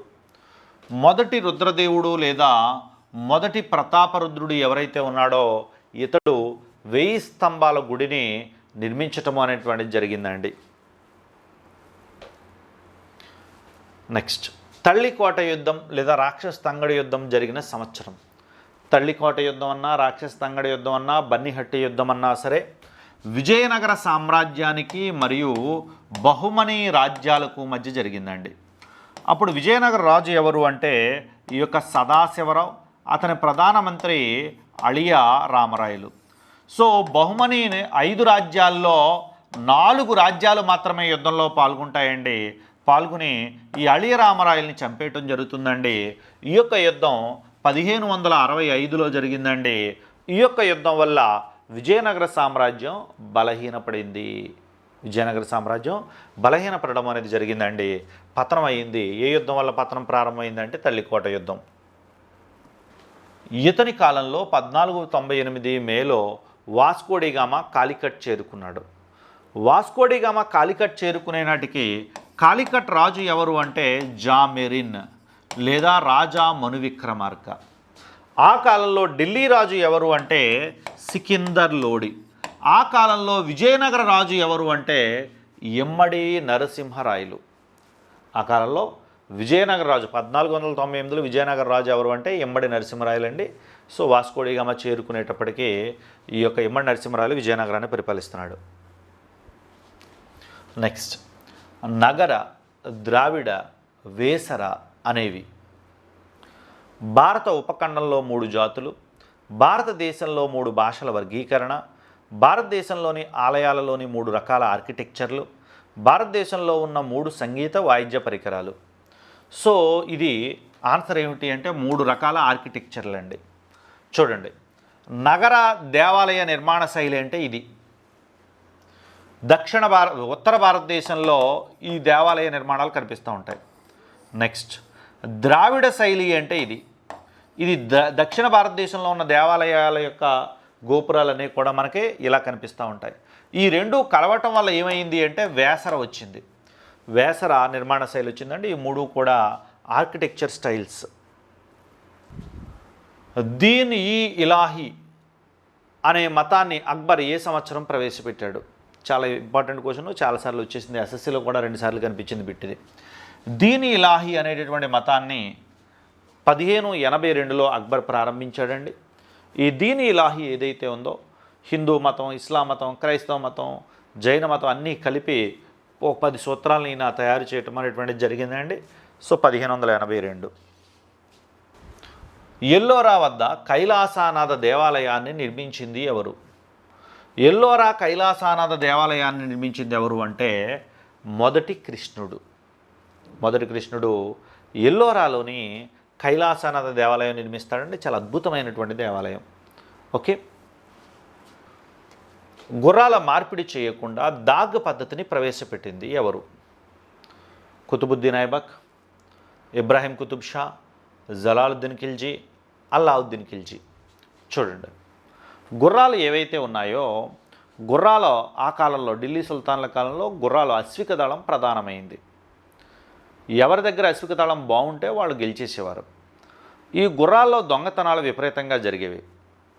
అందుకని గుర్రాలను గుర్తుపట్టడం కోసం చెవి దగ్గర ఒక కాల్చిన గుర్తు, ఒక డాగ్, ఓ ముద్ర వేయించేవాడు అల్లావుద్దీన్ ఖిల్జీ. సో గుర్రాల్లో మోసాలు జరగకుండా ఈ యొక్క అల్లావుద్దీన్ ఖిల్జీ ఈ దాగ్ పద్ధతిని ప్రవేశపెట్టాడు. నెక్స్ట్, ఈ క్రింది వాటిని జతపరచండి. సయ్యద్ వంశం, లోడీ వంశం, ఖిల్జీ వంశం, తుగ్లక్ వంశం. జలాలుద్దీన్ ఖిల్జీ, ఖిజిర్ ఖాన్, గియాజుద్దీన్ తుగ్లక్, బహులాల్ లోడీ. అంటే ఈ వంశాలు ఏవైతే ఉన్నాయో వంశాలను స్థాపించినటువంటి వ్యక్తులు పేర్లు ఇచ్చాడు. జతపరచండి అని చెప్పేసి అన్నాడు. చూడండి, ఒకసారి ఆన్సర్ చేయగలిగితే చూడండి. సయ్యద్ వంశాన్ని ఖిజిర్ ఖాన్ సయ్యద్ అనేటటువంటి వాడు ప్రారంభించాడు. ఏకొచ్చి 2. లోడీ వంశం ఏదైతే ఉందో బహులాల్ లోడీ ప్రారంభించాడు. ఖిల్జీ వంశాన్ని జలాలుద్దీన్ ఖిల్జీ ప్రారంభించాడు. తుగ్లక్ వంశాన్ని గియాజుద్దీన్ తుగ్లక్ ప్రారంభించాడు. బికి 4, సికి 1, డికి 3. ఓకే, ఆన్సర్ వచ్చి 3 అండి. అల్ బెరూని భారతదేశానికి ఎవరితో పాటు వచ్చాడు? అల్ బెరూని అనే పండితుడు గజ్నీ మహమ్మద్తో పాటు భారతదేశానికి రావడం జరిగింది. ఇతడు 11వ శతాబ్దంలో వచ్చి కితాబ్ ఉల్ హింద్ అనేటటువంటి గ్రంథాన్ని వ్రాసాడండి. కితాబుల్ హింద్ అనేటువంటి గ్రంథాన్ని వ్రాసి ఇతడు భారతదేశ వైభవాన్ని అద్భుతంగా వర్ణించడం అనేటువంటిది జరిగింది. ఇతడు సంస్కృతాన్ని నేర్చుకుంటాడు అల్ బెరూని. ఓకే, నెక్స్ట్,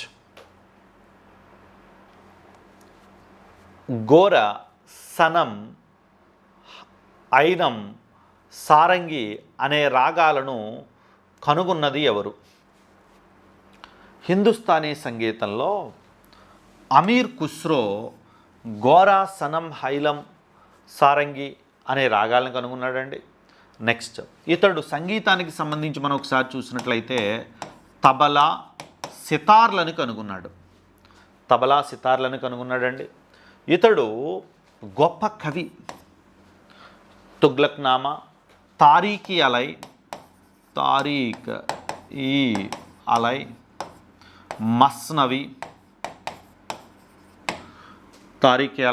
మస్నవి మొదలైనటువంటి పేర్లతో ఎన్నో గ్రంథాలు రాయడం జరిగింది.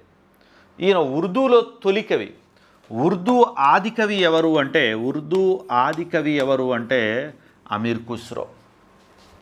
సో ఈ సంగీతాల్లో ఈ రాగాలను కూడా ఈయనే కనుగొనడం జరిగిందంటే అమీర్ ఖుస్రో. ఈ క్రింది వాటిలో జతపరచండి అనేసి క్వశ్చన్ అడిగాడండి. 55వ క్వశ్చను.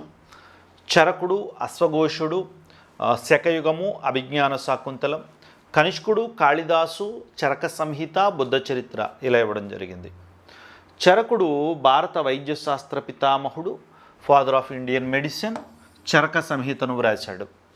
అశ్వఘోషుడు బుద్ధ చరిత్ర అనే గ్రంథాన్ని వ్రాశాడు. శకయుగం క్రీస్తు శకం 78లో శకయుగాన్ని కనిష్కుడు ప్రారంభించాడు. అభిజ్ఞాన శాకుంతలాన్ని కాళిదాసు వ్రాశాడు. సో ఆన్సర్ వచ్చి ఏకి 3, బికి 4, సికి 1, డికి 2. సో ఆన్సర్ వచ్చి 3 అండి. So answer 3, 55కి. నెక్స్ట్, మళ్ళీ కవులు వారు రాసినటువంటి గ్రంథాలు ఇవ్వడం జరిగింది. ఓకే, శూద్రకుడు, సోమదేవుడు, కామాంధుడు, మాళవికాగ్నిమిత్రం, ఓకే, నీతిశాస్త్రం, మృత్యుకటకం, కాళిదాసు, కథాసరిత్సాగరం. జతపరచండి అని చెప్పేసి అన్నాడు. శూద్రకుడు ఎవరైతే ఉన్నాడో శూద్రకుడు మృత్యుకటకాన్ని వ్రాసాడండి, ఆన్సర్ 2. ఓకే, నెక్స్ట్ సోమదేవుడు కథాసరిత్సాగరాన్ని వ్రాసాడు, ఆన్సర్ 4. కామాంధుడు నీతిశాస్త్రాన్ని వ్రాసాడు, ఆన్సర్ 1. మాళవికాగ్నిమిత్రము, మాళవిక మరియు అగ్నిమిత్రుల మధ్య ప్రేమను వర్ణించిన గ్రంథం మాళవికాగ్నిమిత్రం అండి. కాళిదాసు ఎవరైతే ఉన్నాడో కాళిదాసు రాయడం జరిగింది, ఆన్సర్ 3. ఓకే, ఆన్సర్ వచ్చి మనకి 56కి ఆన్సర్ వచ్చి 3 అండి. నెక్స్ట్ పంచతంత్రం అనే గ్రంథాన్ని రచించింది ఎవరు? గుప్తుల కాలంలో చిన్న చిన్న బొమ్మల ద్వారా నీతి కథలను చెప్పటం కోసం పంచతంత్రము అనే గ్రంథాన్ని ఎవరు రాశారు అంటే విష్ణు శర్మ ఎవరైతే ఉన్నాడో విష్ణు శర్మ వ్రాసాడండి. ఓకే, కవులు మరియు వారి యొక్క రచనలకు సంబంధించి ఒక క్వశ్చన్ వచ్చేస్తూ ఉంటుంది, అందుకనే మనం ఈ క్వశ్చన్ కూడా కవులు మరియు రచయితలకు సంబంధించి ఇవ్వడం జరిగింది. ఆ రచనలకు సంబంధించి ఈ యొక్క బిల్హానుడు, భారవి, దండి, మహేంద్రవర్మ, అటువైపు ప్రక్కన గ్రంథాలు దశకుమార చరిత్ర, విక్రమాంక దేవచరిత్ర, కిరాతార్జునీయం, మత్త విలాస ప్రహాసనం. ఓకే, బిల్హానుడు ఎవరైతే ఉన్నాడో ఇతడు విక్రమాంక దేవచరిత్ర ఏదైతే ఉందో విక్రమాంక దేవచరిత్రను వ్రాసాడండి, 2. నెక్స్ట్ భారవి కిరాతార్జునీయాన్ని వ్రాసాడండి, కిరాతార్జునీయాన్ని వ్రాసాడు. ఓకే, నెక్స్ట్ దండి దశకుమార చరిత్రను వ్రాసాడు, 1. దండి దశకుమార చరిత్ర ఏదైతే ఉందో దశకుమార చరిత్రను వ్రాయడం జరిగిందండి. ఓకే, సికి 1. నెక్స్ట్ అదేవిధంగా మహేంద్రవర్మ మత్త విలాస ప్రహాసనాన్ని వ్రాసాడు. మహేంద్రవర్మ ఎవరైతే ఉన్నాడో మహేంద్రవర్మ మత్త విలాస ప్రహాసనాన్ని రాయడం జరిగింది. బిల్హానుడు విక్రమాంక దేవచరిత్ర ఏకి 2. నెక్స్ట్ బి ఏదైతే ఉందో బికి 3, సికి 1, డికి 4. ఓకే, ఇక్కడ కొద్దిగా కీ తప్పించినట్టున్నారు. ఓకే, సో అదండి ఆన్సరు. నెక్స్ట్ శిలాదిత్య అనే బిరుదు ఎవరికి ఉంది?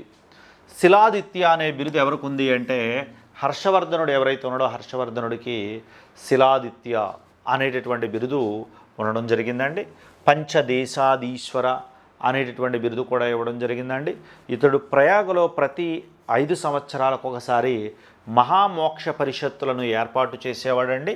ఓకే, ఇతడిని 3వ అశోకుడు అని చెప్పి కూడా చెప్పడం జరుగుతుందండి హర్షవర్ధనుడిని. హర్షవర్ధనుడి యొక్క ఆస్థానానికి హుయాన్సాంగ్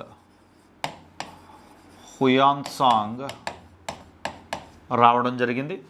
ఓకే, ఇతడు రాసిన గ్రంథం హుయాన్సాంగ్ రాసిన గ్రంథం సియూకి. నెక్స్ట్ మాయాదేవి చెల్లెలు గౌతమ బుద్ధుడి పెంపుడు తల్లి ఎవరు? బుద్ధుడు జన్మించినటువంటి 7 రోజులకి తల్లిగారైనటువంటి మాయాదేవి గారు మరణించడం జరుగుతుంది. తండ్రి శుద్ధోదనుడు ఏం చేస్తాడు అని చెప్పేసి అంటే లుంబిని నుండి తన రాజ్యమైన కపిలవస్తు వచ్చి ఈ యొక్క మాయాదేవి గారి చెల్లెలైనటువంటి గౌతమి ప్రజాపతికి ఇవ్వడం జరుగుతుందండి. సో గౌతమి ప్రజాపతి గారే ఇతన్ని పెంచారు. ఈ యొక్క బుద్ధుడు ఎవరైతే ఉన్నాడో బుద్ధుడిని పెంచడం జరిగింది. నెక్స్ట్ అలెగ్జాండర్ పోరస్ల మధ్య ఏ నదీ తీరములో యుద్ధము జరిగింది? అలెగ్జాండర్ మరియు పోరస్లు ఎవరైతే ఉన్నారో వీళ్ళ మధ్య పోరస్ అంటే పురుషోత్తముడు BC 326లో అలెగ్జాండర్కి మరియు పురుషోత్తముడికి మధ్య జీలం నది లేదా జీలం నదిని గ్రీకులు హైడస్పస్ అని చెప్పేసి అంటారు. జీలం నది లేదా హైడస్పస్ నది ఒడ్డున యుద్ధము జరిగిందండి. జీలం నది యుద్ధము లేదా హైడస్పస్ యుద్ధము అని చెప్పేసి అంటాం. దీంట్లో అలెగ్జాండర్ గెలిచినప్పటికీ పురుషోత్తముడి యొక్క ధైర్యస్థైర్యాలు చూసి తిరిగి మళ్ళీ ఆ రాజ్యాన్ని పురుషోత్తముడికి ఇచ్చేయడం జరిగిందండి. త్రిపీటకాలు ఏ మతానికి చెందినటువంటివి?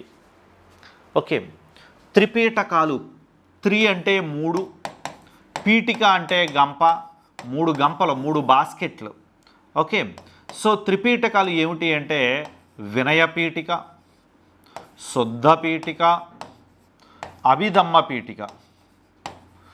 వినయ పీఠికను ఉపాలివి రాశాడు, శుద్ధ పీఠికను ఆనందుడు రాశాడు, అభిధమ్మ పీఠికను మొగలిపుత్ర తిస్సవ రాయడం జరిగింది. వినయ పీఠిక, శుద్ధ పీఠిక, అభిధమ్మ పీఠిక. వినయ పీఠిక, శుద్ధ పీఠిక, అభిధమ్మ పీఠికల్లో వినయ పీఠికను ఉపాలివి రాశాడండి, శుద్ధ పీఠికను ఆనందుడు రాశాడు, అభిధమ్మ పీఠికను మొగలిపుత్ర తిస్స రాశాడు. ఇవి 3 కూడా పాళీ భాషలో వ్రాయబడ్డాయండి, పాళీ భాషలో రాయబడ్డాయి. ఇంతకీ క్వశ్చన్ ఏంటి, ఏ మతానికి చెందినవి చెప్పండి, ఏ మతానికి చెందినవి? ఓకే, సో బౌద్ధ మతం ఏదైతే ఉందో బౌద్ధ మతానికి చెందినవండి త్రిపీఠికలు. త్రిరత్నాలు జైన మతానికి చెందినవి. త్రిరత్నాలు జైన మతానికి చెందినవి. ఓకే, సమ్యగ్ జ్ఞానము, సమ్యగ్ విశ్వాసము, సమ్యగ్ క్రియ అని చెప్పి త్రిరత్నాలు మనకి జైన మతానికి చెందినటువంటి. లాస్ట్ టైం ఎస్ఎస్సి బిట్ ఏంటంటే which is not a Triratna అని చెప్పేసి అడిగి కింది వాటిలో ఏది త్రిరత్నము కాదు అని అడిగాడు. జ్ఞానము, విశ్వాసము, క్రియ ఇచ్చి 4వ ఆప్షన్ ఏమిచ్చాడు అంటే కోరిక ఇచ్చాడు. కోరిక అనేది త్రిరత్నాల్లో లేదు. త్రిరత్నాలేమో జైన మతానికి సంబంధించినవి, త్రిపీఠికలేమో బౌద్ధ మతానికి సంబంధించినవి. ఓకేనా? నెక్స్ట్ ఇక దీని తర్వాత కళింగ యుద్ధము జరిగిన సంవత్సరము ఏది? అశోకుడు ఎవరైతే ఉన్నాడో అశోకుడు కళింగ రాజు అయినటువంటి మహామేఘవర్మన్తో బీసీ 261లో కళింగ యుద్ధం చేశాడు. దీన్ని 13వ శిలాశాసనం వర్ణించింది. 13వ శిలాశాసనం కళింగ యుద్ధాన్ని వర్ణించటం అనేటటువంటిది జరిగిందండి. సో ఈ యొక్క కళింగ యుద్ధం బీసీ 261లో జరిగిందండి. అశోకుడు విజయం సాధించాడు. కానీ దాంట్లో చాలామంది మరణించడంతో అశోకుడు మనసు మార్చుకోవటం అనేది జరిగిందండి. నెక్స్ట్, అశోకుడికి బౌద్ధ దీక్ష ఇచ్చినటువంటి గురువు ఇప్పుడే చెప్పుకున్నాం మనం. కళింగ యుద్ధంలో అతడు మనసు మార్చుకుని ఏమిటి ఇంతమందిని మరణించడానికి కారణం నేనయ్యానా అని చెప్పి అశోకుడు ఈ యొక్క బౌద్ధ మతాన్ని స్వీకరించడం జరిగింది. బౌద్ధ మతాన్ని ఎవరి బోధనలతో స్వీకరించాడు అంటే ఉపగుప్తుడు అనేటువంటి బౌద్ధ పండితుడి యొక్క బోధనలతో అశోకుడు బౌద్ధ మతాన్ని స్వీకరించటం అనేటువంటిది జరిగిందండి. నెక్స్ట్, చంద్రగుప్త మౌర్యుడు వివాహం చేసుకున్న సెల్యూకస్ నికేటర్ కూతురు ఎవరు? ఓకే, బీసీ 305లో ఈ యొక్క సెల్యూకస్ నికేటర్కి చంద్రగుప్త మౌర్యుడికి మధ్య యుద్ధం జరిగింది. ఇంతకీ సెల్యూకస్ నికేటర్ ఎవరు అంటే అలెగ్జాండర్ యొక్క సేనాని. అలెగ్జాండర్ మరణించిన తర్వాత సిరియాని రాజధానిగా చేసుకుని భారత భూభాగాలన్నిటినీ కూడా అలెగ్జాండర్ జయించిన భారత భూభాగాలన్నింటినీ సెల్యూకస్ నికేటర్ తన ఆధీనంలో పెట్టుకున్నాడు. ఇతడు మొదటి చంద్రగుప్త మౌర్యుడి మీద యుద్ధం ప్రకటించినప్పుడు మొదటి చంద్రగుప్త మౌర్యుడు సెల్యూకస్ నికేటర్ని ఓడించి తన యొక్క కూతురైనటువంటి హెలీనాను ఈ చంద్రగుప్త మౌర్యుడికి ఇచ్చి వివాహం చేయడం జరిగిందండి. ఓకే, సో ఈ సెల్యూకస్ నికేటర్ తన యొక్క రాయబారిగా హెలీనాతో పాటు ఎవరిని పంపించాడు అంటే మొగస్తనీస్ని పంపించాడు. మొగస్తనీస్ ఎవరైతే ఉన్నాడో ఇతడు చంద్రగుప్త మౌర్యుడు ఆస్థానానికి వచ్చాడండి. వచ్చి గ్రీక్ భాషలో ఇండికా అనే గ్రంథాన్ని వ్రాశాడు. మాస్కి, గుజారా, నిట్టూరు శాసనాల ప్రత్యేకత ఏమిటి? అశోకుడి లౌకిక తత్వాన్ని తెలియజేస్తాయి. కారవాకి, తెరవా గురించి తెలుపబడుతుంది. అశోకుడు అందరూ బౌద్ధ బిడ్డలేనని పేర్కొన్నాడు. అశోకుడి పేరు ఉండుట.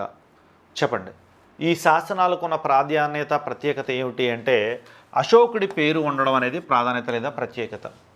మాస్కీ శిలాశాసనం కర్ణాటకలో లభ్యమైందండి. దీంట్లో ఏమంటారంటే దేవానాం ప్రియదర్శక అశోక అని ప్రకటించడం జరిగింది. సో ఇలా అశోకుడి పేరు ప్రస్తావించిన శాసనాలు ఈ యొక్క శాసనాలండి. నెక్స్ట్, ఈ క్రింది వాటిని జతపరచండి. చూడండి, కవులు ఇచ్చారు, కవుల యొక్క రాసినటువంటి గ్రంథాలు ఇవ్వడం జరిగింది. ఓకే, జతపరచండి అని చెప్పేసి ఇవ్వడం జరిగింది. ఎందుకు కవులు వీటిని ఎక్కువ జతలు ఇవ్వడం జరిగిందంటే ఏదో ఒక బిట్ తగిలేస్తుంది మనకి వీటిల్లో. చూడండి, ఆన్సర్ చేయగలిగితే చూడండి అమ్మా, ఎవరు ఆన్సర్ చేయగలుగుతారో వాళ్ళు. చూడండి, గుణాఢ్యుడు బృహత్ కథ అనే గ్రంథాన్ని పైశాచి ప్రాకృతంలో వ్రాశాడు. ఏకి 4. నెక్స్ట్, హలుడు గాథా సప్తసతిని వ్రాశాడు. బికి 3. శర్వవర్మ కాతంత్ర వ్యాకరణాన్ని వ్రాశాడు. సికి 1. నాగార్జునుడు సృహల్లేఖన, ప్రజ్ఞా పారమిత శాస్త్ర, శూన్య సప్తసతి మొదలైన గ్రంథాలను నాగార్జున రచన. ఇవన్నీ శాతవాహనులకు సంబంధించినటువంటి కాలంలో రాయబడిన గ్రంథాలు. సో డీకి వచ్చి 2 ఆన్సర్ వచ్చి 2 అండి. ఏప్రిల్ 13, 1919లో జలియన్ వాలాబాగ్ దుర్ఘటన జరిగింది. జలియన్ వాలాబాగ్ సంఘటన అప్పుడు జరిగింది. ఈ దుర్ఘటన జరగడానికి ముందు ప్రజలు జలియన్ వాలాబాగ్లో ఎందుకు సమావేశం అయ్యారు, జలియన్ వాలాబాగ్లో ఎందుకు సమావేశం అయ్యారు అని చెప్పేసి అడగడం జరిగింది. ఓకే, ప్రజలు ఎందుకు సమావేశం అయ్యారు? కింద 4 ఆప్షన్స్ ఇచ్చాడు చూడండి. జనరల్ డయర్ నియంతృత్వ విధానాలకు వ్యతిరేకంగా సత్యాగ్రహాన్ని నిర్వహించడానికి. 2, ప్రముఖ నాయకులైన doctor Saifuddin Kitchlew, doctor Satyapal arrest చేసినందుకు నిరసన ప్రదర్శించడానికి. పోలీసు నిర్బంధంలో మరణించిన స్థానిక నాయకునికి సంతాపం తలపెట్టడానికి. రౌలత్ చట్టాలు ఆమోదించినందుకు వ్యతిరేకంగా. చెప్పండి ఏంటంటే ఎందుకు సమావేశమయ్యారు జలియన్ వాలాబాగ్లో 1919 ఏప్రిల్ 13న? ఎందుకు సమావేశమయ్యారు అంటే డాక్టర్ సైఫుద్దీన్ కిచ్లు, డాక్టర్ సత్యపాల్ ఇద్దరిని అరెస్టు చేసినందుకు నిరసనగా సమావేశమయ్యారు. అప్పుడే ఈ డయర్ గాడు ఏం చేశాడు అంటే కాల్పులు జరిపించాడు. దీంతో చాలామంది 379 మంది మరణించారు. దాన్నే జలియన్ వాలాబాగ్ దురంతము అని చెప్పేసి చెప్పడం జరుగుతుంది. జలియన్ వాలాబాగ్ దురంతానికి నిరసనగా రవీంద్రనాథ్ ఠాగూర్ తన యొక్క సర్ లేదా నైట్హుడ్ బిరుదుని వదులుకోవడం జరిగింది. అదేవిధంగా శంకర్ నాయర్, బీడి స్కూళ్ళు తమ యొక్క వైస్రాయ్ కార్యనిర్వాహక మండలి సభ్యత్వాన్ని వదులుకోవడం జరిగింది. ఎంఎన్ రాయ్ సంపాదకత్వంలో వెలువడిన కమ్యూనిస్టు జర్నల్ ఏది? భారతదేశ కమ్యూనిస్టు పితామహుడు ఎవరు అంటే ఎంఎన్ రాయ్. ఈయన 1920 అక్టోబర్ 17వ తారీఖున ఉజ్బెకిస్తాన్ రాజధాని తాష్ఖాండ్లో భారత కమ్యూనిస్టు పార్టీని స్థాపించాడు. ఇతడు వాన్ గాడ్ అనేటటువంటి పత్రికను నడిపాడు. నెక్స్ట్, ఇతడు ఇండియా ఇన్ ట్రాన్సిషన్ అనే గ్రంథాన్ని, మాసెస్ ఆఫ్ ఇండియా అనే గ్రంథాలను ఈయన వ్రాయటం జరిగింది. India in transition, masses of India అనే గ్రంథాలు రాశాడు. పాకిస్తాన్ అనే పదాన్ని మొదట సూచించినది ఎవరు? చూడండి, పాకిస్తాన్ అనే భావన వేరు, పాకిస్తాన్ అనే పదం వేరు. పాకిస్తాన్ అనే భావనని మొదట సూచించింది ఎవరు? కాన్సెప్ట్ని మొదట చెప్పింది ఎవరు అంటే మహమ్మద్ ఇక్బాల్ గారు చెప్పారు. సారే జహా సే అచ్చా గీతాన్ని రాసిన మహమ్మద్ ఇక్బాల్ గారు పాకిస్తాన్ అనే భావన గురించి మొదటిసారి ప్రస్తావించారు. ఇక పాకిస్తాన్ అనే పదం అడిగాడు వీడు, భావం అడగలేదు, పదం అడిగాడు. ఆన్సర్ మనకి ఏంటి? పదాన్ని మొదట సూచించింది ఎవరు అంటే చౌదరీ రెహమత్ అలీ గారు ఈ పదాన్ని మొదట సూచించారు. ఈయన ఎలా సూచించాడు అంటే పాకిస్తాన్, పాకిస్తాన్ ఇలాగా ఈ పదాన్ని ఎలా తయారు చేశాడంటే ఈయన ముస్లింలు అధికంగా ఉండేటటువంటి పంజాబ్, ఆఫ్ఘనిస్తాన్, కాశ్మీర్, సింధ్, బెలుచిస్తాన్లో టిఏఎన్. ఈ యొక్క పంజాబు, ఆఫ్ఘనిస్తాన్, కాశ్మీర్, సింధ్, బెలుచిస్తాన్ ఈ ఆంగ్ల పదాల యొక్క మొదటి అక్షరాలను తీసుకుని బెలుచిస్తాన్లో చివరి పదాలను తీసుకుని పాకిస్తాన్ అనే పదాన్ని రూపొందించాడండి రెహమత్ అలీ చౌదరి. అయితే పాకిస్తాన్ అనే పదానికి అర్థం ఏమిటి అంటే పవిత్రమైన భూమి అని అర్థం అనమాట. సో ఈ విధంగా పాకిస్తాన్ అనే పదాన్ని తయారు చేసింది ఎవరంటే చౌదరి రెహమత్ అలీ. భావాన్ని చెప్పింది అయితే మహమ్మద్ ఇక్బాల్. ఓకే, పాకిస్తాన్ తీర్మానాన్ని ఆమోదించినప్పుడు అధ్యక్షుడు ఎవరు అంటే మహమ్మద్ అలీ జిన్నా. ఓకే, సో పాకిస్తాన్ ఏర్పాటుకు కారణమైన ముస్లిం లీగ్ స్థాపకుడు ఎవరు అంటే సలీముల్లా ఖాన్, అగా ఖాన్ నవాబులు. Why I am atheist, why I am atheist అనే గ్రంథాన్ని, అనే పుస్తకాన్ని ఎవరు రాశారు? వై ఐఆమ్ ఎథిస్ట్ అనే గ్రంథాన్ని భగత్ సింగ్ వ్రాయడం జరిగిందండి. ఎందుకు నేను నాస్తికుణ్ణి అనే పుస్తకాన్ని ఆయన రాయడం జరిగిందండి భగత్ సింగ్ గారు. భగత్ సింగ్ వీరోచితంగా పోరాటం చేయడం జరిగింది. పోరాటం చేసి 1931 మార్చి 23వ తారీఖున భగత్ సింగ్, సుఖ్దేవ్, రాజ్గురువులు సాండర్స్ని హత్య చేసినటువంటి లాహోర్ కుట్ర కేసులో వారు ఉరి తీయబడ్డారు.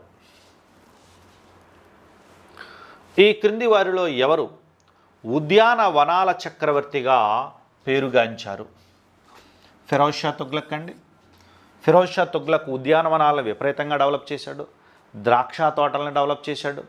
ఓకే, సో అందుకని ఆయన ఉద్యానవనాల చక్రవర్తి అంటాం, స్వీయ చరిత్రల చక్రవర్తి అంటాం, అదృష్టవంతుడైన రాజు అంటాం, ఢిల్లీ సుల్తానుల్లో అక్బర్ వంటి వాడు అని చెప్పేసి అంటాం. ఓకే, సో ఫిరోజ్ షా తుగ్లక్ ఎవరైతే ఉన్నాడో ఇతడు చాలా ఉద్యానవనాలని డెవలప్ చేయడం జరిగిందండి. అందువలనే అతన్ని మనం ఏమంటాం అని చెప్పేసి అంటే ఈ యొక్క ఉద్యానవనాల చక్రవర్తి అంటాం. ఫిరోజాబాద్, జాన్పూర్, హిస్సార్, ఫతేబాద్ మొదలైన చోట్ల ఆయన ఉద్యానవనాలని అభివృద్ధి చేశాడు.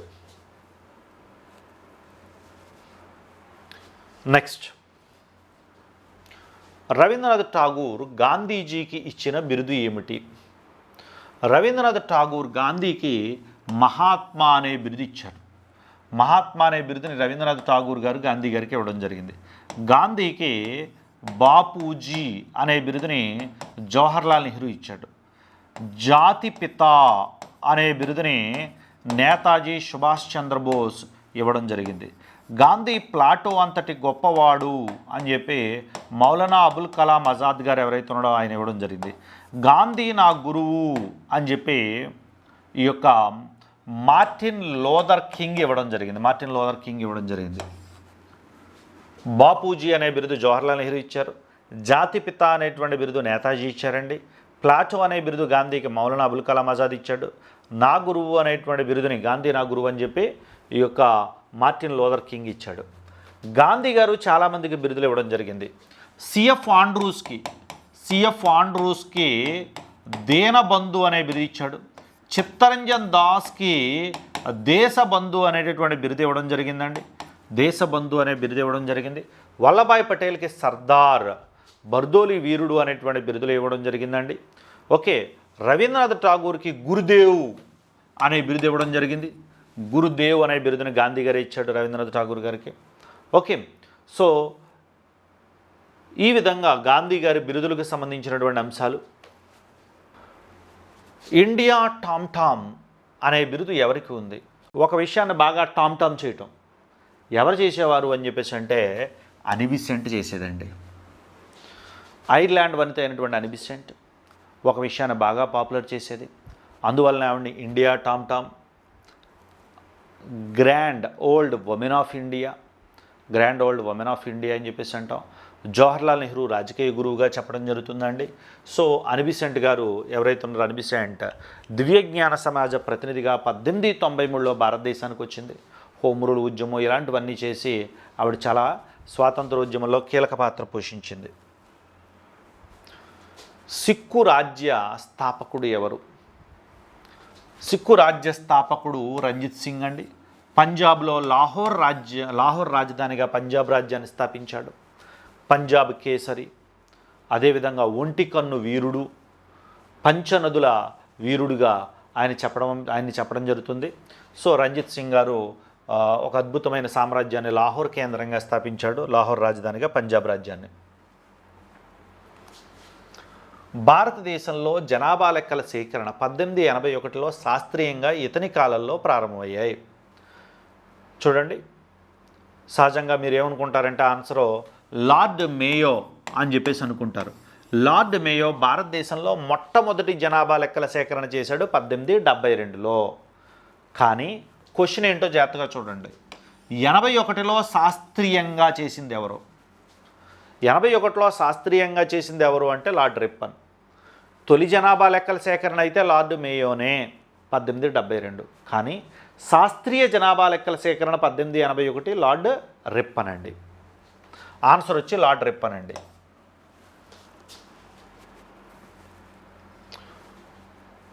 1916లో పూనాలో మొట్టమొదటి మహిళా విశ్వవిద్యాలయాన్ని స్థాపించినది ఎవరు? దండకేశ్వర కార్వే గారు స్థాపించారండి. డికే కార్వే గారు. ఈయన అన్నా సాహెబ్ అంటాం, మహర్షి అని చెప్పేసి అంటాం. ఈ దండకేశ్వర కార్వే గారు ఎవరైతే ఉన్నారో ఇతడు స్థాపించిన ఈ మహిళా విశ్వవిద్యాలయం ప్రస్తుతం శ్రీ నందితాబాయి దామోదర మహిళా విశ్వవిద్యాలయంగా ఉంది. ఓకే. ముస్లిం లీగ్ ప్రత్యక్ష చర్యా దినంగా పాటించినది ఎప్పుడు? ముస్లిం లీగ్ మహమ్మద్ అలీ జిన్నా పాకిస్తాన్ ఏర్పాటు అనేటటువంటిది జరగట్లేదు అని భయపడి ముస్లింలు రెచ్చగొట్టి మత కలహాలను ప్రారంభించిన ప్రత్యక్ష చర్యా దినం డైరెక్ట్ యాక్షన్ డేని ఎప్పుడు ప్రకటించాడు అంటే 1946 ఆగస్టు 16వ తారీఖున ప్రకటించడం జరిగిందండి. నెక్స్ట్, ముస్లింలను సైన్యంలో నియమించి వారికి సైనిక గుడారాలలో మసీదులను నిర్మించింది ఎవరు? ఓకే. సో ఇక్కడ పాయింట్ ఏమిటి అని చెప్పేసి అంటే విజయనగర రాజుల కాలంలో బహుమనీ రాజ్యుల ఆస్థానంలో ఉన్నటువంటి ముస్లిం సైన్యం విజయనగరంలో సైన్యంలో ఉంటే బాగుంటుంది, బహుమనీలు ఓడించడానికి ముస్లింల అవసరం ఉంది అని చెప్పి బహుమనీ రాజులు దగ్గర ఉన్నటువంటి ముస్లింలకు చాలా ఆఫర్లు ఇచ్చారు విజయనగర రాజులు. దాంట్లో భాగంగా రెండవ దేవరాయలు లేదా ప్రౌఢ దేవరాయలు ఏం చేశాడంటే, మీరు అక్కడ తీసుకున్న జీతం కంటే ఎక్కువ జీతం ఇస్తాను, రెండవది మీకు మసీదులు కట్టుకోవడానికి అవకాశం ఇస్తాను, మీ మీ మీ మీ మీద ఉన్న గౌరవంతో ఖురాన్ని నా సింహాసనం ముందు పెట్టుకుంటున్నాను అని చెప్పి రెండవ దేవరాయలు లేదా ప్రౌఢ దేవరాయలు ఈ యొక్క సైనిక గుడారాల్లో మసీదులు నిర్మించుకోవడానికి వీటన్నిటికీ కూడా అనుమతించాడు, ముస్లింల సైన్యంలో చేర్చుకున్నాడండి.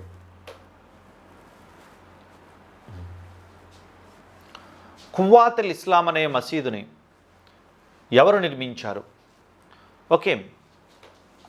ఢిల్లీలో అర్వాదిన్ కాంబుజో మరియు కువ్వాత్ ఉల్ ఇస్లాం ఈ మసీదులను అర్వాదిన్ కాంబుజో మరియు కువ్వాతుల్ ఇస్లాం అనేటువంటి మసీదులను కుతుబుద్దీన్ ఐబక్ ఎవరైతే ఉన్నాడో కుతుబుద్దీన్ ఐబక్ నిర్మించడం జరిగిందండి. కువ్వాతుల్ ఇస్లాం అంటే అర్థం ఏమిటి అంటే ద మైట్ ఆఫ్ ఇస్లాం, ఇస్లాం యొక్క ఛాయ నీడ అని అర్థం. ఓకే. మద్రాసులో స్వదేశీ ఉద్యమ నాయకుడు ఎవరు?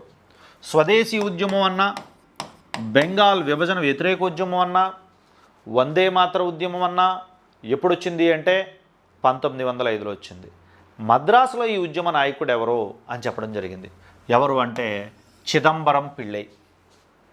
చిదంబరం పిళ్ళై గారు ఈ ఉద్యమంలో ఈ యొక్క స్వదేశీ నావిగేషన్ కంపెనీని స్థాపిస్తారు. ఇతన్ని తీవ్రంగా కొట్టడంతో అనారోగ్యం పాలై మరణించడం జరుగుతుంది చిదంబరం పిళ్ళై. శ్రీ అల్లూరి సీతారామరాజు బ్రిటిష్ వారికి వ్యతిరేకంగా నేతృత్వం వహించి పోరాడిన ప్రదేశము ఏది? ఓకే. సో అల్లూరి సీతారామరాజు గారు రంప 1922 నుండి 24 వరకు రంప కేంద్రంగా పోరాటం చేయటం అనేటువంటిది జరిగిందండి. వీరోచితమైన పోరాటం చేయడం జరిగింది. రంప సాయుధ పోరాటంగా ఈయన యొక్క పోరాటాన్ని మనం చెప్పడం జరుగుతుంది. 1857 తిరుగుబాటుని మొదటి స్వాతంత్ర సంగ్రామంగా వర్ణించింది ఎవరు? Okay. First war of independence 1857 అనే గ్రంథాన్ని మరాఠీ భాషలో వ్రాసి ఈయన విడి సవర్కర్ గారు ఎవరైతే ఉన్నాడో విడి సవర్కర్ గారు దీనిని తొలి స్వాతంత్ర సంగ్రామం అని చెప్పేసి అన్నాడు. ఆర్సి మజుందర్ గారు ఏమంటారు అని చెప్పేసి అంటే జాతీయ భావాల వల్ల సిపాయిల తిరుగుబాటు జరగలేదు, సిపాయిల తిరుగుబాటు విఫలం కావటం వల్ల జాతీయ భావాలు వచ్చాయి అని చెప్పేసి అంటాడు. సో వీడే సవర్కర్ గారు దీన్ని తొలి స్వాతంత్ర సంగ్రామం అన్నారు. డిజ్రేలి దీన్ని జాతీయ తిరుగుబాటు అని చెప్పేసి అంటారు. సో ఇలా ఈ యొక్క 83వ క్వశ్చన్కి ఆన్సర్ వచ్చి 2 అండి. 1887లో అఖిల భారత కాంగ్రెస్ సమావేశం ఎక్కడ జరిగింది? ఓకే చూడండి, కాంగ్రెస్ 1885లో స్థాపించబడిందండి. యువ హ్యూమ్ స్థాపించాడు. తొలి సమావేశం బొంబాయిలో జరిగింది. డబ్ల్యూసి బెనర్జీ తొలి అధ్యక్షుడు. కాంగ్రెస్కి అధ్యక్షత వహించిన తొలి వ్యక్తి ఎవరంటే డబ్ల్యూసి బెనర్జీ. ఓకే 1886లో కలకత్తాలో జరిగింది. దాదాబాయి నౌరోజీ అధ్యక్షత వహించాడు. కాంగ్రెస్కి అధ్యక్షత వహించిన తొలి పార్సీ మతస్థుడు దాదాబాయి నౌరోజీ. 1887 మద్రాసులో జరిగింది. బద్రుద్దీన్ తియాబ్జీ అధ్యక్షుడు. కాంగ్రెస్కి అధ్యక్షత వహించిన తొలి ముస్లిమీనా. ఈ సమావేశానికి ఉన్న ప్రాధాన్యత ఏమిటి అంటే దక్షిణ భారతదేశంలో జరిగిన మొదటి కాంగ్రెస్ సమావేశం ఇది. ఓకే సో ఆన్సర్ వచ్చి మద్రాస్ అండి. బద్రుద్దీన్ తియాబ్జీ అధ్యక్షుడు. కాంగ్రెస్కి అధ్యక్షత వహించినటువంటి మొదటి ముస్లిమీనా. జన్మభూమి పత్రిక ఎవరిది? జన్మభూమి పత్రిక భోగరాజు పట్టాభి సీతారామయ్య గారిది. ఇతడు ఆంధ్రా బ్యాంక్ని స్థాపించడం జరిగిందండి మచిలీపట్నంలో. నెక్స్ట్, డచ్ వారికి బ్రిటిష్ వారికి మచిలీపట్నంలో వ్యాపార అనుమతులు ఇచ్చిన రాజు ఎవరు? ఆంధ్రప్రదేశ్లో అడుగుపెట్టిన మొదటి ఐరోపా వాళ్ళు డచ్ వారని చెప్పుకున్నాం. వాళ్ళకి మరియు ఆ తర్వాత బ్రిటిష్ వాళ్ళకి మచిలీపట్నంలో అనుమతి ఇచ్చిన గోల్కొండ కుతుబ్ షాహీ రాజు ఎవరు అంటే మహమ్మద్ కులీ కుతుబ్ షా. మహమ్మద్ కులీ కుతుబ్ షా ఎవరైతే ఉన్నాడో మహమ్మద్ కులీ కుతుబ్ షా అండి. మహమ్మద్ కులీ కుతుబ్ షానే హైదరాబాద్ నగరాన్ని నిర్మించాడు, చార్మినార్ని నిర్మించాడు. ఓకే నెక్స్ట్, 1905లో లార్డ్ కర్జన్ చేసిన బెంగాల్ విభజన ఎంతకాలం కొనసాగింది? ఎప్పటి వరకు కొనసాగింది? క్వశ్చన్ ఇచ్చాడు, ఆన్సర్ చూడండి. మొదటి ప్రపంచ యుద్ధంలో బ్రిటిష్ వారి సేవలకు అవసరం ఏర్పడినంత వరకు మరియు దీనితో బెంగాల్ విభజన ముగిసిపోయింది. 1911లో ఢిల్లీలో రాయల్ దర్బార్ నందు కింగ్ జార్జ్ 5 కర్జన్ చర్యను రద్దు చేసే వరకు. గాంధీజీ శాసనోల్లంఘన ఉద్యమాన్ని మొదలుపెట్టేంత వరకు. 1947 విభజన జరిగి బెంగాల్ తూర్పు పాకిస్తాన్గా ఏర్పడినంత వరకు. ఈ 4 ఆప్షన్లో ఇది కరెక్ట్ అని చూపించాడు. బెంగాల్ విభజన రద్దు ఎప్పటి వరకు బెంగాల్ విభజన అనేది ఎప్పుడు దాకా కొనసాగింది లేదా ఆ రద్దు ఎప్పుడు జరిగింది అంటే 1911లో 5వ జార్జ్ భారతదేశ పర్యటన సందర్భంగా ఈ రద్దు కొనసాగిందండి. ఆ పర్యటనలో కర్జన్ యొక్క చర్యను బెంగాల్ విభజనను రద్దు చేశాడు 5వ జార్జ్. ఓకే 2వ హెరిడేజ్ కాలంలో. ఆన్సర్ వచ్చి 2 అండి. విజయనగర రాజుల కాలంలో వాడుకలో ఉన్న నాణాలు ప్రపంచవ్యాప్తంగా గుర్తించబడిన నాణాలు ఏవి? సో వరహ లేదా పగోడా ఇది బాగా గుర్తింపు ఉంది. వరహ అంటే అక్కడ దాని మీద వరహం యొక్క గుర్తు ఉంటుంది, అందుకని వరహాలుగా చెప్పడం జరిగింది. బ్రహ్మ సమాజానికి సంబంధించి ఈ క్రింది స్టేట్మెంట్లలో ఏది సరైనది? బ్రహ్మ సమాజాన్ని రాజా రామ్మోహన్ రాయ్ గారు 1828లో స్థాపించడం అనేది జరిగింది. ఓకే చూడండి, ఇది విగ్రహారాధనను వ్యతిరేకించింది, కరెక్టే. మత గ్రంథాలను అన్వయించడానికి పురోహిత వర్గాన్ని ఆధిక్యతను నిరాకరించింది, ఇది కూడా కరెక్టే. వేదాలు అమోఘమైన సిద్ధాంతాలు ఇది ప్రచారం చేసింది, ఇది తప్పు. అంటే ఏ బి మాత్రమే కరెక్ట్ అయినటువంటి ఓకే 1, 2 మాత్రమే కరెక్ట్ అయినవి. సో ఆన్సర్ వచ్చి 2 అండ్ ఆన్సర్ 1, 2 మాత్రమే కరెక్ట్ అయినవి.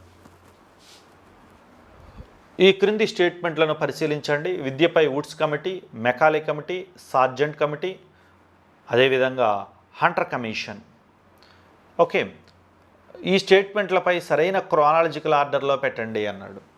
వుడ్స్ కమిషన్ ఏదైతే ఉందో ఇది 1854, Sargent commission 1944, Macaulay commission 1833, Hunter commission 1882. Okay so ఆన్సర్లు చూసేయండి. ఫస్ట్ ఏమొస్తుందండి? మెకాలే కమిషన్ ఏదైతే ఉందో మెకాలే కమిషన్ వస్తుందండి. ఆన్సర్ వచ్చి బి, అంటే బి మొత్తం 3 ఆటల్లో బి ఉందండి. ఆ తర్వాత 1854 వస్తుంది, 1 ఏ వస్తుందండి.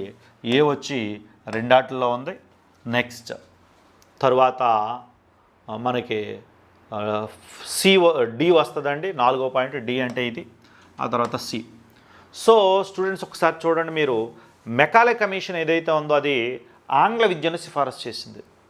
వుడ్స్ కమిషన్ ఏదైతే ఉందో ఇది విశ్వవిద్యాలయాలు స్థాపించడానికి సిఫారసు చేసింది. దీన్ని భారత విద్యకు మాగ్నా కార్తేగా చెప్పడం జరుగుతుంది. సో సార్జెంట్ కమిషను, అదేవిధంగా హంటర్ కమిషను, ఇవి కూడా కీలకమైనవి. హంటర్ కమిషన్ ఇందాక మనం చెప్పుకున్న క్వశ్చన్లో జలియన్ వాలాబాగ్ సంఘటన మీద వేశారని చెప్పి, అది ఆ హంటర్ వేరు, ఈ హంటర్ వేరు, ఇద్దరు పేర్లు హంటర్ అంతే. ఓకే 91వ క్వశ్చన్ ఒకసారి చూడండి. ఈ క్రింది సంఘటనలను క్రమానుగతంలో పెట్టండి అన్నాడు. 1 విజయనగర పాలకుడు శ్రీకృష్ణదేవరాయల పరిపాలనా కాలం. 2 కుతుబ్ మినార్ నిర్మించటం. 3 పోర్చుగీస్ వారు ఇండియాలో అడుగుపెట్టడం. ఫిరోజ్ షా తుగ్లక్ మరణించడం. 4 శ్రీకృష్ణదేవరాయల యొక్క పరిపాలనా కాలం 1509 నుంచి 29 వరకు. ఓకే నెక్స్ట్ కుతుబ్ మినార్ నిర్మాణం కుతుబుద్దీన్ ఐబక్ ప్రారంభించాడు 1199లో. 1232లో ఇది పూర్తయింది. పోర్చుగీస్ వారు ఇండియాలో అడుగు పెట్టడం అనేది 1498లో జరిగింది. ఫిరోజ్ షా తుగ్లక్ 1388లో మరణించాడు. సో దీంట్లో మొదట వచ్చేది ఏమిటండి, బి వస్తుందండి. మొదట బి వస్తుంది. తర్వాత ఫిరోజ్ షా తుగ్లక్ మరణించటం వస్తుంది. తరువాత పోర్చుగీస్ వాళ్ళు రావటం వస్తుంది. తరువాత శ్రీకృష్ణదేవరాయల పరిపాలనా కాలం. ఆన్సర్ వచ్చి 2 అండి. నెక్స్ట్ పాకిస్తాన్ ఏర్పాటుకి ఆధారము ఏమిటి? ఈ దేని బేస్ చొప్పున పాకిస్తాన్ అనేది ఎస్టాబ్లిష్ అయింది? దేని బేస్ చొప్పున ఎస్టాబ్లిష్ అయింది అంటే భారత స్వాతంత్ర చట్టం ఏదైతే ఉందో, భారత స్వాతంత్ర చట్టం బేస్ చొప్పున భారతదేశం మరియు పాకిస్తాన్ రెండు కూడా ఎస్టాబ్లిష్ అయ్యాయి. కకోరి కుట్ర కేసుకి సంబంధం ఉన్న వ్యక్తి ఎవరు? 1925 ఆగస్టు 9వ తారీఖున ఉత్తరప్రదేశ్లోని కకోరి అనే ప్రాంతంలో బ్రిటిష్ వారు డబ్బులు తీసుకువెళ్తున్న ట్రైన్ మీద దాడి చేసి రాంప్రసాద్ బిస్మల్, అస్ఫనుల్లా ఖాన్, రాంప్రసాద్ బిస్మల్ మరియు అస్ఫనుల్లా ఖాన్లు ఆ డబ్బుని దోచుకుని వారి విప్లవ కార్యక్రమాలకి పేదలకి పంచిపెట్టడం జరిగింది. సో దీన్నే కకోరి కుట్ర కేసు అంటాం. వీళ్ళ రాంప్రసాద్ బిస్మల్, అస్ఫనుల్లా ఖాన్ వీళ్ళందరినీ కూడా ఉరి తీయడం జరిగింది.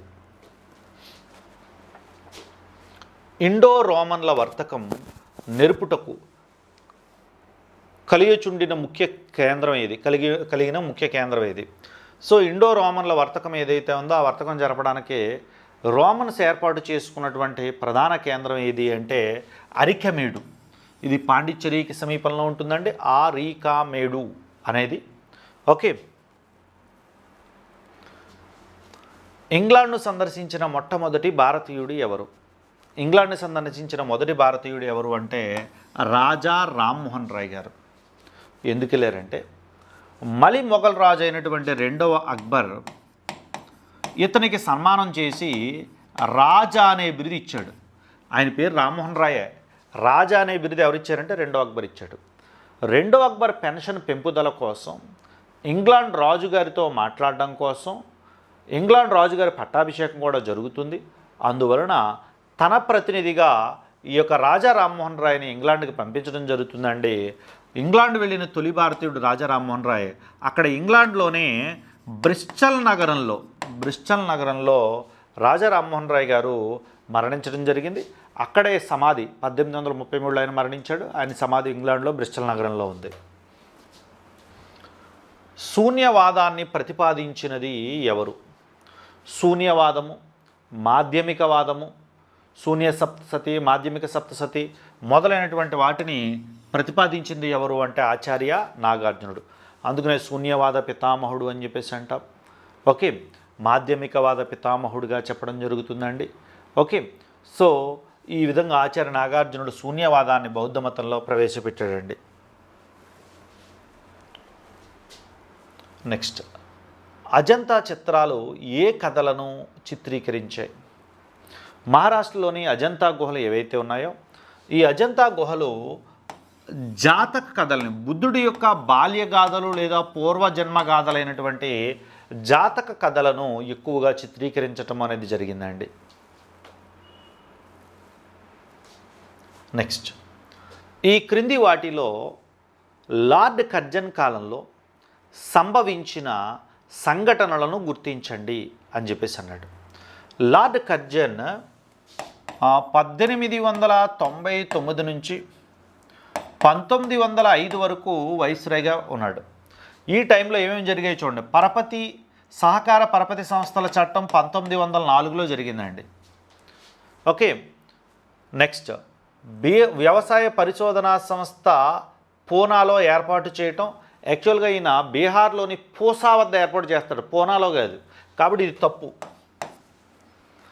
పురావస్తు శాఖ యాక్చువల్గా 1861లో ఏర్పడింది, 1904లో దాన్ని పునర్నిర్మించాడు ఈయన. నెక్స్ట్, ఆండ్రూ ప్రెజర్ అధ్యక్షతన పోలీస్ కమిషన్ ఏర్పాటు 1902లో జరిగింది ఇది. సో ఒక బి తప్ప మిగిలినటువంటివన్నీ కూడా ఈయన కాలంలో జరిగాయండి. సో ఒక బి తప్ప మిగిలినటువంటివన్నీ కూడా ఉన్నటువంటి ఆప్షన్ ఏదైతే ఉందో అది మనం చూసుకోవాల్సి ఉంటుంది. సో ఈ యొక్క ఇక్కడ చిన్న పొరపాటుగా ఇచ్చినట్టున్నారు. సో ఏ 3గా ఆన్సర్ చూసుకోండి. ఏసీడీలు ఏవైతే ఉన్నాయో ఏసీడీలు మనకి కరెక్ట్ ఆన్సర్ అండి. ఓకే, ఆన్సర్ వచ్చి 3 ఏసీడి, బి లేదు. ఓకే. నెక్స్ట్,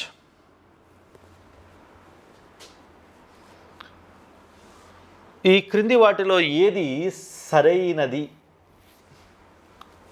1, బాల్య వివాహ నిషేధ చట్టం 1929 కరెక్టేనండి ఇది.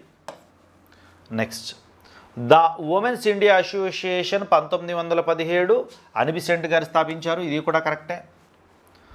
నెక్స్ట్, వ్యభిచార నిషేధ చట్టం 1953 ఇది కూడా కరెక్టేనండి. హిందూ వారసత్వపు చట్టం 1956 ఇది కూడా కరెక్టేనండి. సో ఆన్సర్ వచ్చి ఏబిసిడి 4 కరెక్టేనండి. నెక్స్ట్, బ్రిటిష్ వారు రెవెన్యూ విధానాలలో ఏది సత్యమో తెలపండి. రెవెన్యూ విధానాలు ఇచ్చి అవి మొట్టమొదటిసారిగా ఎక్కడ అమలు చేశారు అనేటువంటి విషయాన్ని చెప్పడం జరిగింది. మొదటిది, శాశ్వత శిస్తు పద్ధతి బెంగాల్, బీహార్లలో అమలు చేశారు, ఇది కరెక్టేనండి. తాత్కాలిక జమీందారీ పద్ధతి ఏదైతే ఉందో ఇది మధ్య భారత్ మరియు అవధ్ ప్రాంతాలు ఏవైతే ఉన్నాయో అవధ్ ప్రాంతాల్లో అమలు చేశారండి. జమీందారీ పద్ధతి కంటే ముందు పద్ధతి ఇది, తాత్కాలిక జమీందారీ పద్ధతి, ఇది కూడా కరెక్టేనండి. నెక్స్ట్, రైత్ వారీ పద్ధతి బొంబాయి మరియు దక్షిణ భారత్లో అమలు చేశారు, ఇది కూడా కరెక్టే. మహల్ వారీ పద్ధతి పశ్చిమ ఉత్తరప్రదేశ్, పంజాబ్, ఢిల్లీలో అమలు చేశారు, ఇది కూడా కరెక్టేనండి. ఓకే. సో ఏబిసిడి 4 కూడా కరెక్టేనండి. ఓకే, 100గా ఆన్సర్ వచ్చి ఏబిసిడి 4 కూడా కరెక్టే. సో విద్యార్థులారా గుర్తుపెట్టుకోండి, యాక్చువల్గా ఇవి ఎస్ఎస్సి ఎంటీఎస్లో ప్రాథమిక అంశాలకు సంబంధించి కాస్త లోపలికి వెళ్తున్నాడు, మరి ఈ డెప్త్కి ఏమి వెళ్తలేదు. ఏదో ఒక్కొక్కసారి క్వశ్చన్ మాత్రం బాగా డెప్త్కి వెళ్తున్నాడు. మీరు ప్రిలిమినరీ క్వశ్చన్స్ అంటే బేసిక్ క్వశ్చన్స్కి ఆన్సర్ చేయగలగాలి, యావరేజ్ క్వశ్చన్స్కి మీరు ఆన్సర్ చేయగలగాలి. అలా చేయగలిగితే ముందుకు వెళ్తారు. సో రెండవది, హిస్టరీ సిలబస్ చాలా వ్యాస్ట్, కానీ ఇచ్చే క్వశ్చన్లు 4 క్వశ్చన్లు అవడంతో ఏ ఏరియా నుంచి ఇస్తాడో అని అంచనా వేయడం అనేది కష్టమైన పని. పాత ప్రశ్నాపత్రాలను దగ్గరగా పెట్టుకుని మేము అంచనా వేసినటువంటి క్వశ్చన్లు ఇవి. సో మీరు మన ఇన్స్టిట్యూట్కి మెటీరియల్ ఉంది కాబట్టి మన ఇన్స్టిట్యూట్ మెటీరియల్ ఏదైతే ఉందో అది చదవండి. ఆ తరువాత ప్రాక్టీస్ బిట్లు వెనకాల ఇవ్వడం జరిగింది, అవి మీరు ప్రాక్టీస్ చేయండి. సో మీరు వాటికి సంబంధించి పర్ఫెక్ట్ అయినట్లయితే మీరు ఆన్సర్ చేయగలుగుతారు. మీరు ఎస్ఎస్సి ఎంటీఎస్ డేట్లు కూడా ఇచ్చేశాడు కాబట్టి దానిలో మీరు విజయం సాధించగలరు. ఓకే, ఆల్ ది బెస్ట్ అండి.